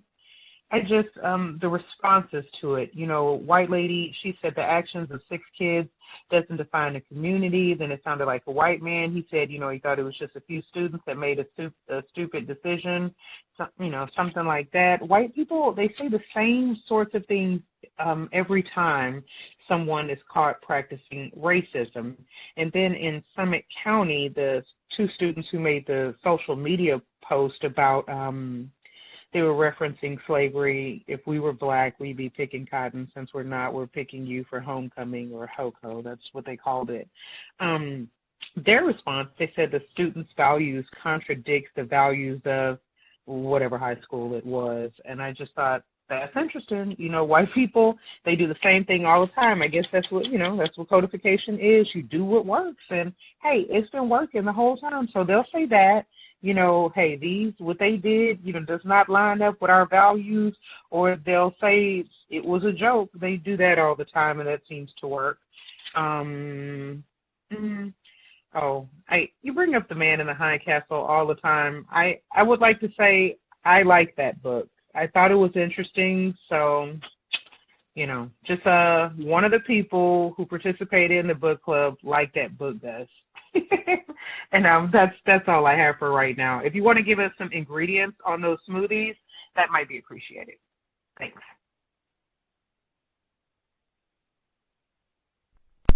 She was the only participant for The Man in the High Castle. Happy, dissatisfied, regardless. It was one of one. Lauren and then the crickets hanging out. Woof. I say if we had lots of Laurens for Man in the High Castle, would have been they wouldn't have even had to enjoy it. Not even saying that they had to, think it was a grand book like Lauren. They could have been like, man, this book was lame. But it's short. We voted. We'll offer a word or two. Nah. Asking too much. Anyway, the young lady who was speaking on Democracy Now! About the alleged danger in Ohio, that everyone was in danger, Jerlene Joseph, who was given some of the commentary. I would agree, white people are not in danger in Ohio. Even the bomb threats and all that. The people who are most in jeopardy would be non-white people. They said having to worry if they're going to be deported and all the rest of it. Any hoodles. Let's see. And they do say that frequently when those types of incidents, the school situation, or there were so many of them, the school situation where they were getting the shirts to spell out Nigra, and then they made the little homecoming ditty. Incidentally, with that segment, I added the laugh track. I did that deliberately since they were making a racist joke about all, and that was so witty, right? If we were niggers, anyway, I put the laugh track in there, just, racist jokes, har. But they do say the same type of thing. These are not our values. We take this seriously, or they were just joking. I think it was the previous clip where they decided to cancel the homecoming festivities, and the people were all upset because they had spent all the money renovating the high school, and now we can't have the kings being all oppressive with their punishment and everything, just some kids goofing off and that sort of thing. take this problem seriously, the system of white supremacy, but that would get people's attention. We're not going to be messing around, nigger this, nigger that. We're serious about that. We are serious. We want no tackle football this week. It'd be a light week, a little less concussion. Maybe everybody will do a little better in class next week because we won't have no contact this Friday night. Go to the library and do a little studying. How about that? Love it. Love it. Love it. Everybody be on their best behavior. Don't do no racism. You don't mess up the football game. Taking things serious. I love it. I love it. Let's see. She said the fellow, I was trying to make sure I got his name for January 6th so they could be identified. She said that is significant that Trump said nobody was killed. I thought the same thing. Like, I thought it was a black dude. I forgot his name. He shot old Ashley Babbitt. I mention her all the time. He mentions Ashley Babbitt all the time. Like, what's that for? She was important, the martyr of the movement, man. That's why we're issuing pardons and got the choir out there singing. They wearing Ashley Babbitt T-shirts and all that. Like, I don't know what's up with that. Like, see, that's what I mean. So if he says that, and I'm doing a live interview, am I supposed to be quiet? Do I just, or do you say something? Whoa, what happened to Ashley? I think you should say something. Call that out immediately, and then he can, I forgot, or he can tell us why. What's the reason why he didn't mention her? Maybe he doesn't think she's saying that she wasn't killed that day. Maybe that's the position he's taking now. Wacky. Fake news. I don't know. But I was going to get the fella who was talking about he did his part for opening the doors and letting folks in and all that on the 60 Minutes interview. She said she didn't know if he sounded contrite. He said, I respect the enforcement officials, and I got family as law enforcement. Doesn't look like it was a lot of respect on the film.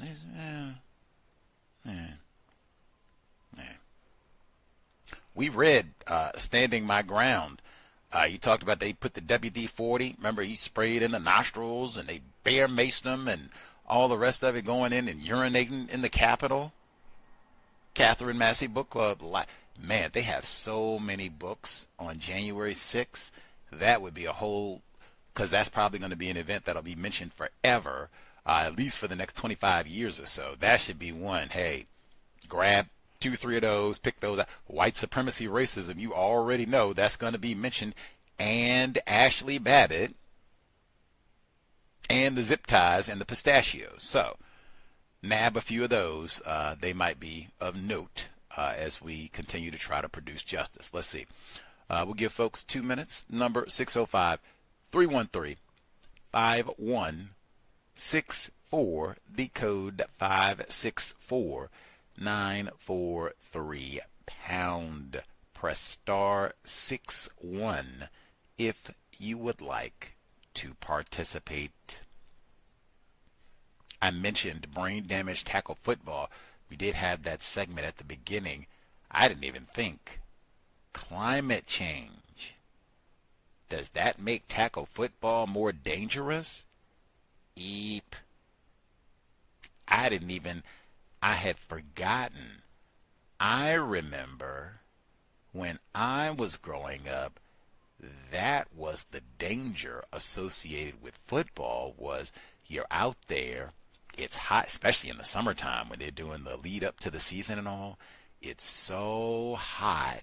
You're out there and they do 2-a-days and all that. You literally would have players die in the heat in the summertime practicing football. Now the heat extends. It's supposed to be autumn official, but hey, they had 90-degree heat in lots of places throughout the U.S., especially places in the so-called South where they would be playing tackle football outside. Ooh-wee. I said 90, so that means last month, and they do play college football in August, that means last month they practiced and they play like official games for the season in August. Oof. That means you could be playing in triple-digit heat in places like Florida, Louisiana, Mississippi, Texas, California, New Mexico. They got tackle football in all those places, Arizona. Man, I'm going to get brain damage and a heat stroke? Come on, man. Come on, man. You tell me something. That's why I said that was the danger that I remember. They would have them out there, and you got to be tough. And no, you can't get any water, and you got to do it. And they work you until you vomit sometimes. So that incidentally, some of the symptoms for you getting a heat stroke might look like the same of you being fatigued and all the rest of it. So I had never even considered that, but man, don't let your children grow up to be Tom Brady. We need non-white people to preserve and protect their brain computers. Not out cooking your brain computer or ramming your brain computer into the brain computer of another black child. Already had way too much of that. Any hoodles, we'll be here Sunday, 8 p.m. Eastern, 5 p.m. Pacific. Looking forward to it. And then rest of the week, unless I am mistaken. Yep, rest of the week, normal time, all the programs, 8 p.m. Eastern, 5 p.m. Pacific. Get an active start to autumn 2024. Can't wait. Let me see. I'm going to let me search the grapefruit smoothie, because it's not really very many ingredients in the grapefruit smoothie. It's it's like it's a whole grapefruit, Like it's not a ton of stuff in the grapefruit smoothie. Any hoodles, I'll have to let me see how easy it is to find. If I put in grapefruit smoothie, is it like right there? Let's see. Grapefruit smoothie. Is it that easy to locate? Let's see. I have to double check to make sure I got the correct one. But wow, you could even experiment, because not all grapefruits are the same. So you could get like the pink ones or the yellow ones, and then, switch it up to see if they taste any different or, whatever. But wow, the pink ones, whew. Oh, they do. Oh, that looks interesting. So they have a different one that's grapefruit with strawberry. Strawberries are kind of tart anyway, so that's, I don't know. I'd have to think about that one. More fresh fruit. See, there's so many things. If you get a blender, I can't stress that enough. Get a blender. And it should be a quality blender. Get a blender. You can eat way better, and you will be excited about incorporating fresh fruits and veggies into your diet, as opposed to all of your snack options are ice cream and sugary snacks and high fructose corn syrup and all the rest of it. Like, come on, especially summertime, warm weather, like the farmer's market is still rolling. They have so many fresh fruits and veggies that are available. You really can just make it, an experiment. Every time you go to the store, what have you, what fresh fruits and veggies do they have? We'll make a cool smoothie. They have fresh grapefruits, we'll do grapefruits this time. Oh, they have mangoes, bango, or, whatever. Just go down the line. Blueberries, you're not into smoothies. There are other, cuisine options that you have. Basil, you can make fresh pesto, but be excited. That's why I said cook with your children. That way, that's something that they learn. That's a skill that they incorporate, and they associate that with counter racism, so that they're not eating Pringles and Cheetos and Chips Ahoy and Lunchables and all that trash that leading them right to Ozempic and diabetes. Fresh fruits and vegetables all the time. Fresh fruits and vegetables, and lots of fresh fruits and vegetables. And get that blender. Can't stress that enough. Blender. That's such an easy device, and especially if you get a quality blender that you can have for some years, man, so helpful in the kitchen, and you will be excited about getting those grapefruits. All right, let's see. Other folks who dialed in. Our caller in Florida. They also have lots of yummy grapefruits in Florida. California. They used to have, man, I would have made these every day in California. They have so many lemons and citrus fruits in California, but you used to pass lemons. I didn't even buy lemons in California. They were so plentiful. I could have had racks of grapefruits. Man, take advantage of the citrus or produce where you live. Caller in Florida. Yes, sir. May I be heard? Yes, sir. Yes, sir. Thank you very much, sir. Greetings to the host, the listeners on call. It was a segment where there was a... You sound a little bit distant. I'm not sure if you're on speakerphone or headset or something.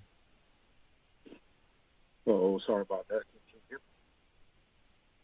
A little bit better. Lots of black self-respect. Yes, sir.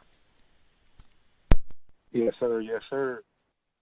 But there was a segment about homeless black male where they said they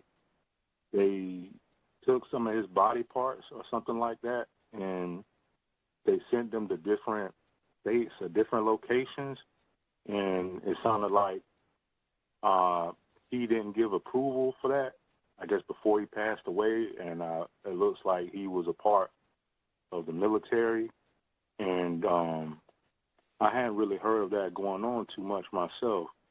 That was an interesting segment. And the segment about the race soldier teenagers wearing those shirts spell out the word nigger.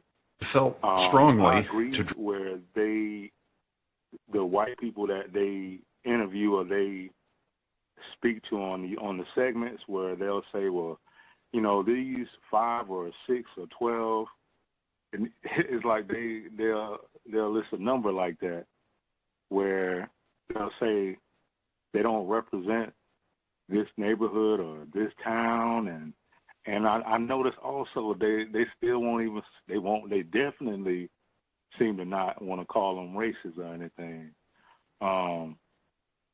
And I think it was a white man that was speaking that said, well, you know, we'll see if we can try and do something about this. And it just sounded like he was nonchalant, in my opinion, like why they were a little too blatant, and this is not how you're supposed to do it. So, you know, I guess we'll try to cover for you. You know, that's the approach I think it seemed like he had to me when I was listening to that segment. And other than that, I can't remember.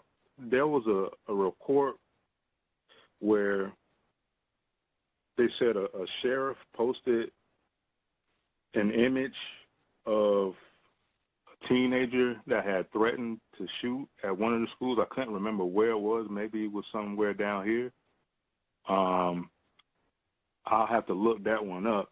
And my last report, or the last comment I like to make, Gus, is where they said it was a sheriff that wanted to collect the list of all of the supporters for Kamala Harris, and I think the guy was on there saying like, hey, you know, I don't want to put out any sign in my yard, and that might draw attention or attract attention. I think that's what he was talking about. And they were actually trying to advocate, I guess I'll use that word, like saying that it was free speech. And, hey, there's nothing wrong with it. This guy can say whatever he wants. But, like, that sounds threatening to me. Like, how can you say that's free speech? And this person is wanting to get a list of people who are going to vote for Kamala Harris. And that's another thing I notice a lot of racist suspects tend to do as well, is say, well, hey, this was free speech, you know, it's not a big deal, and why are you all getting so upset? Other than that, that's all I have to share. Thanks for all of the constructive information, and thanks for allowing me to speak. Much obliged, caller in Florida. That sheriff who was shaming the school shooters and folks threatening the school and all of that, he is down in Florida where you are. Michael Chitwood, Chitwood, sheriff of Volusia County. I think we've heard a number of reports from, I think that's a little bit further south from you, but whatever. I'm reading from The Guardian. Chitwood raised eyebrows recently by posting to his Facebook page the name and mugshot of an 11-year-old boy accused of calling in a threat to a local middle school. He followed up with a video clip of the minor's perp walk in jail shackles. And I think we heard a little bit in the segment today where they talked about this, but he got a lot of attention. I think I even posted the incident with the 11-year-old where he, man, they showed a picture of the weapons cache for this 11-year, who is facing a felony, by the way. I think that was a part of how they were able to identify him, but whatever. Man, I think he had more weapons than the Columbine duo, and that was two. He was just by himself. He had like airsoft rifles, knives, and I don't mean like a butter knife or something. I mean something like, you know, if you got to go into Mortal Kombat for your life type of a knife.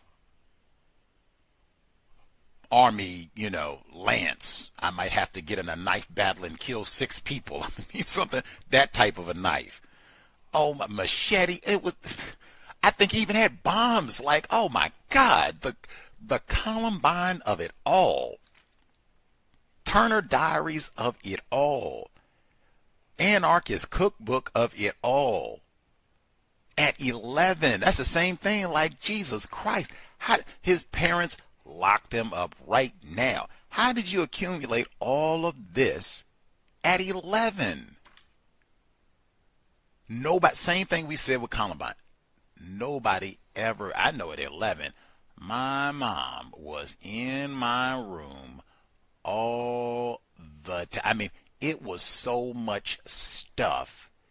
He would have been bordering on, you need like at least one of those small storage units, like it's a small closet at the storage unit. It was bordering on that. Like, this is enough. You're going to have stuff like just overflowing out of drawers, closet. Like, come on. And you're 11. Like, who are you? How much of a vendetta do you have at 11? They took all your Lunchables for the whole school year. Like, what is going on? Anyway, but that's the Michael Chitwood is the sheriff down there where all of this, and he said, I'm tired of it. I'm done. That's why I said how things have changed from the Columbine days. Jesus Christ. And now we get the data. Since we get to see everybody, now we can just go look at the parents and children and be like, wow, ain't no black parents getting shamed. And I bet you it would have been unanimous if this had been all black people. Like the case in Virginia where they charged that mom, I think it was a 6-year-old, where he got a gun and shot the teacher, where they had told, you know, school officials that he had a gun and they didn't, you know, take it serious or whatever. But I bet if they were going to be doing this to black parents, fried chicken and not being responsible of welfare moms, but we're going to have to do this and be calling out white moms and dads, Colt Gray's mom and dad all the time.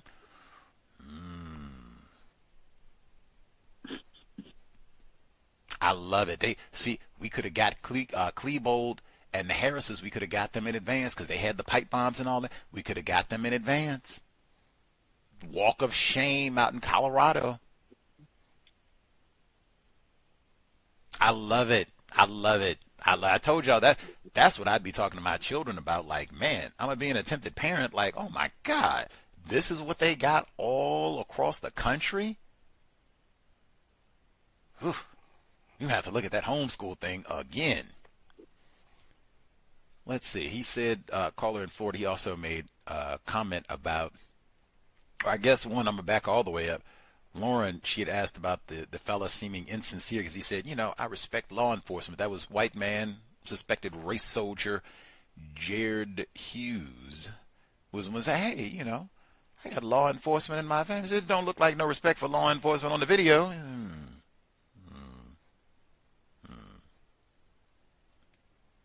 Wasn't my best day. And he drove thousands of miles. That's what they said. Jared Hughes wasn't even local in D.C., man. He had to go thousands of miles and coordinate to do all this terrorism. Time and energy, man. Caller in Florida, he mentioned Victor Honey, privileged black male down in Texas. Victor Honey, who is a veteran, privileged black male, homeless. You know who's more likely to be homeless? Privileged black males. Anyway, Victor Honey, and they said his family was engaged. It wasn't like he had been abandoned and thrown in the trash. His family had just went to visit him and go talk to Victor Honey, veteran, and they said, no one who will be missed. They said family had came looking like, what happened to Victor?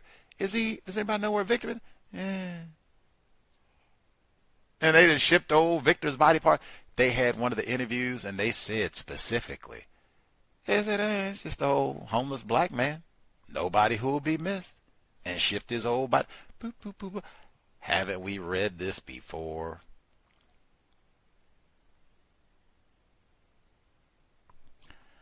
System, and I don't even know now, were they specifically targeting a whole lot of black people? Because this report just came out this week. I'd have to get more information. If you live in the Texas area, oh man, I'd be trying to get everything. Get the Dallas Star, all the newspapers and everything, local news, get as much detail. It might be some of your relatives, unfortunately, because they said it was a lot of people. But I would want all of the information you can possibly get. Who were the people that they were doing this to? How long did this go on? Another reason why I say check the newspaper, or at least it doesn't have to be check the newspaper. That wasn't even a newspaper report. They got news series like video, local news TV programs about all of this. Check the news in some format. News on TV, audio, written, all of the above. They got news channels on YouTube. They got news channels on YouTube about this specifically. Check the news.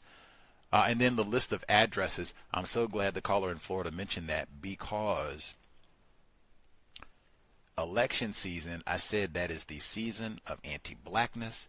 We get into the name calling. I saw that amongst C.O.W.S listeners, people that contact me and what have you, engaged in the same behavior, sitting around name calling black people, fussing at black people because they might make an electoral choice that they disagree with. You voted for a candidate I don't think you should have, so now I got to call you a coon, maybe for the next 4 years. He mentioned that report where the sheriff,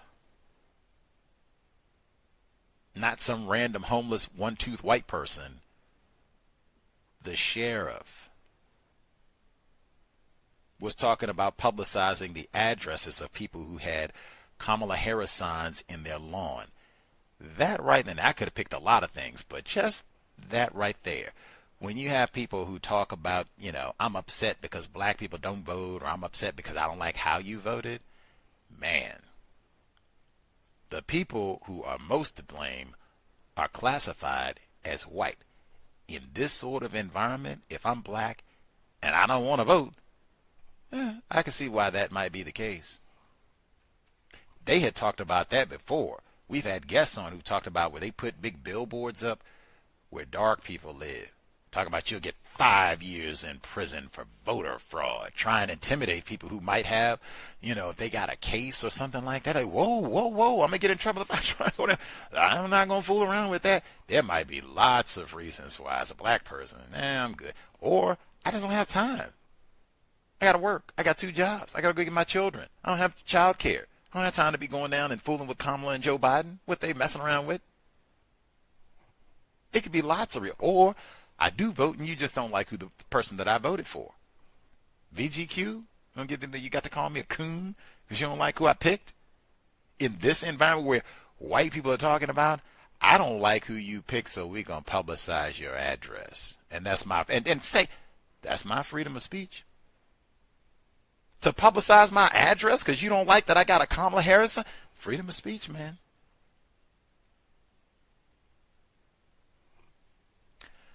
anti-blackness through and through. I'd said before, I wouldn't have no signs up about, replace white supremacy with justice, Black Lives Matter, because I've heard so much of this. They just go and terrorize and target the people who have these signs up. Wow. Maybe if it's a black candidate, period. You might have to think about that. Like if you put a political sign up for a black candidate that's running for office or something, like, ooh-wee. Are they going to come and terrorize us? Pull a Dreb and vodka, they going to TP our house and busy box the phone and all the rest of it?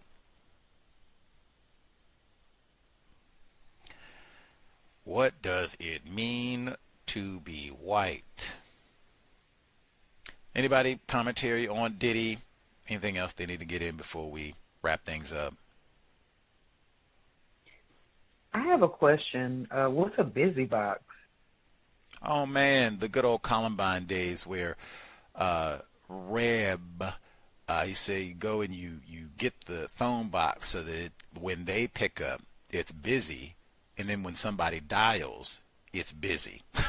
They just mess with it. Then he called you names, too. He called you a retard if you don't know what that is. Or you're too retarded. You don't know what a busy box is. I have to break it down for you. But, yeah, that was part of their missions if you got on their bad side, so-called, the busy box. Thanks.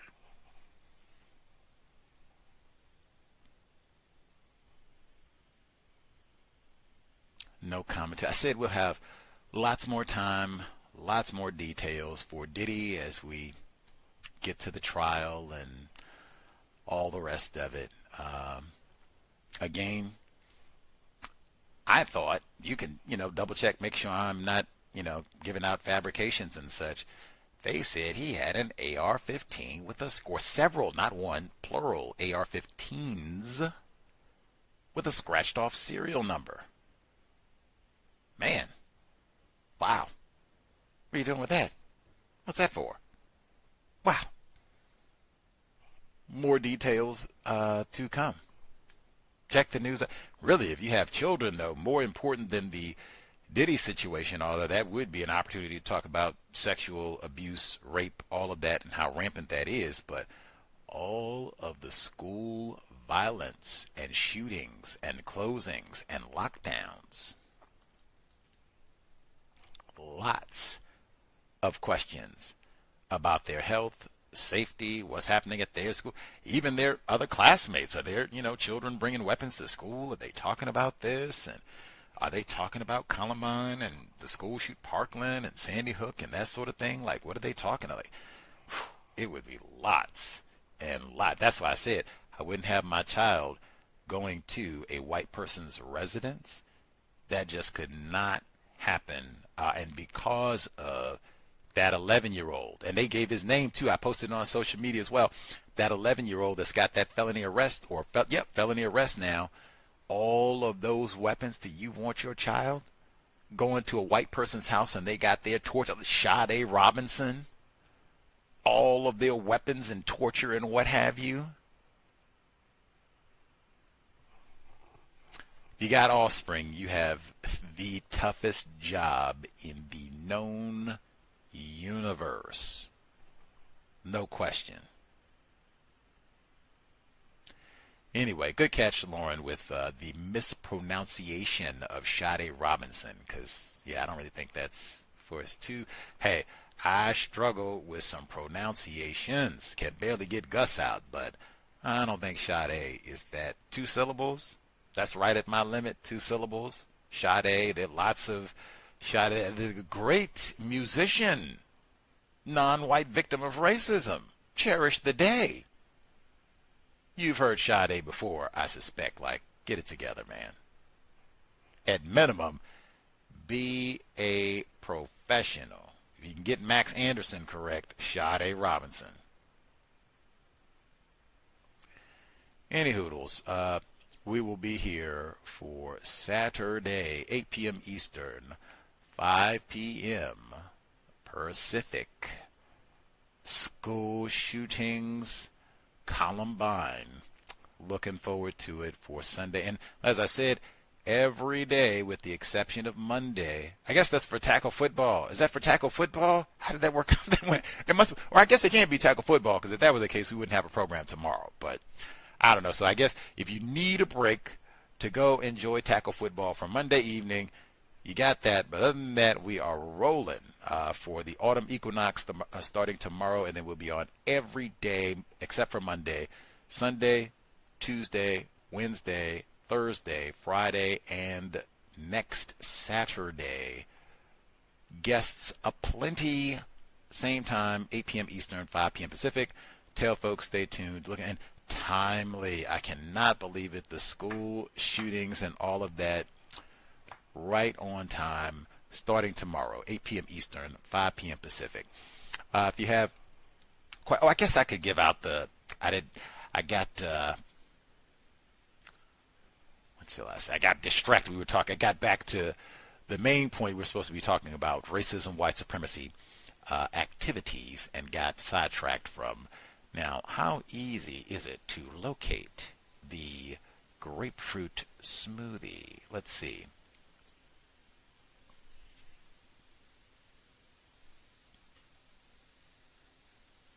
Oh, because I found the strawberry one. That was part of why I got distracted. Like, oh, strawberry and grapefruit. But I said that's too tart. Is it the first one here? It's not the first one here. Okay. The grapefruit smoothie recipe that I've used, they do have others, and they might be amazing as well. But I personally have a lot of smoothies with strawberry, and they're kind of tart. They are sweet, depending on, not all strawberries are the same, but they're kind of tart, so I would pick something different to pair with grapefruit, because that's obviously going to be tart anyway. But the grapefruit smoothie that I have been loving for 4 days now is, I said it's not even a whole lot of ingredients. That was why I was like, do you really need to share this? It's not even that many ingredients. 1 whole grapefruit, 2 cups of pineapple, 1 tablespoon of coconut oil, and 4 ounces. Now, it's supposed to be Greek yogurt, but I am vegan. You can't make Greek yogurt vegan, but I'm kind of lazy at the vegan thing sometimes, so you can't just use plain vegan yogurt, but it's very easy to make Greek vegan yogurt, even if you just buy plain yogurt and then you want to convert that to Greek yogurt. Very easy, but whatever. 4 ounces of yogurt. If you're not vegan, I guess you just use 4 ounces of Greek yogurt, and a thumb of ginger, fresh ginger. Toss it in the blender. Oh, it's supposed to be frozen pineapple. I neglected that. Frozen pineapple. That's how you have to have a quality blender. Frozen pineapple. I cheat and add 1 date for sweetness, but you could add agave maple syrup. None, but I add 1 date for sweetness. Blend it all up. Wow. Absolutely amazing. You get the tart, the sweet, amazing. And it's so juicy because it's got a whole grapefruit in it. They're so juicy. Wow. Just amazing. Love it, love it, love it. I will try the peach smoothie tomorrow and see if I'm equally impressed. Any hoodles, more fruits and veggies, and then certainly more reading. They have whole books on smoothies, whole books on veggie cooking. I forgot some of those smoothie recipes. They're in my book right there. More reading, more important than watching television, YouTube, Netflix. Be here tomorrow. Sobriety would be best under conditions of white supremacy racism. The folks down in Texas scheming to steal your femur. It's way easier. When hey, old Leroy, he's drunkard anyway. You know, old Leroy, high on everything. Nobody cares about old Leroy. He won't mind. Let me get them kidneys up off of you. Sobriety would be best. Have all of your faculties so you have the best chance to fight. No. Get away from me. I'm not giving up Nothing. Nah, I don't want to be on the organ list. Never. Never. If you want to do some sort of donation with your relatives or friend or hook them up or what have you, you do that privately. But nah, I'm not checking that. I'm donating organs on my driver's license. Oh, we can accelerate this process. Let me get them kidneys. Matter of fact, let me get them eyeballs up off of you too. Texas folks, research this, man. Like, what happened with Victor Honey and the rest of the... Were they going out and stealing, pilfering black bodies? Research, man. More reading or more checking the news. There we go. More checking the news. Creator, remind us. Demonstrate patience with other black people, victims of white supremacy. Help us demonstrate patience with ourselves. Remind us to demonstrate the highest levels of black self-respect at all times, at all places, each and every time we are in contact with another black person. It has been time replace white supremacy with justice immediately. No name-calling black people. No name-calling black people. No name-calling black people. Cow signing out. Thanks all for tuning in. Nigga, you so brainwashed. I'm a victim, brother. Problem. You're a victim. Man, I'm a victim of 400 years of conditioning. Shut up. The man has programmed my conditioning. Even my conditioning has been conditioned.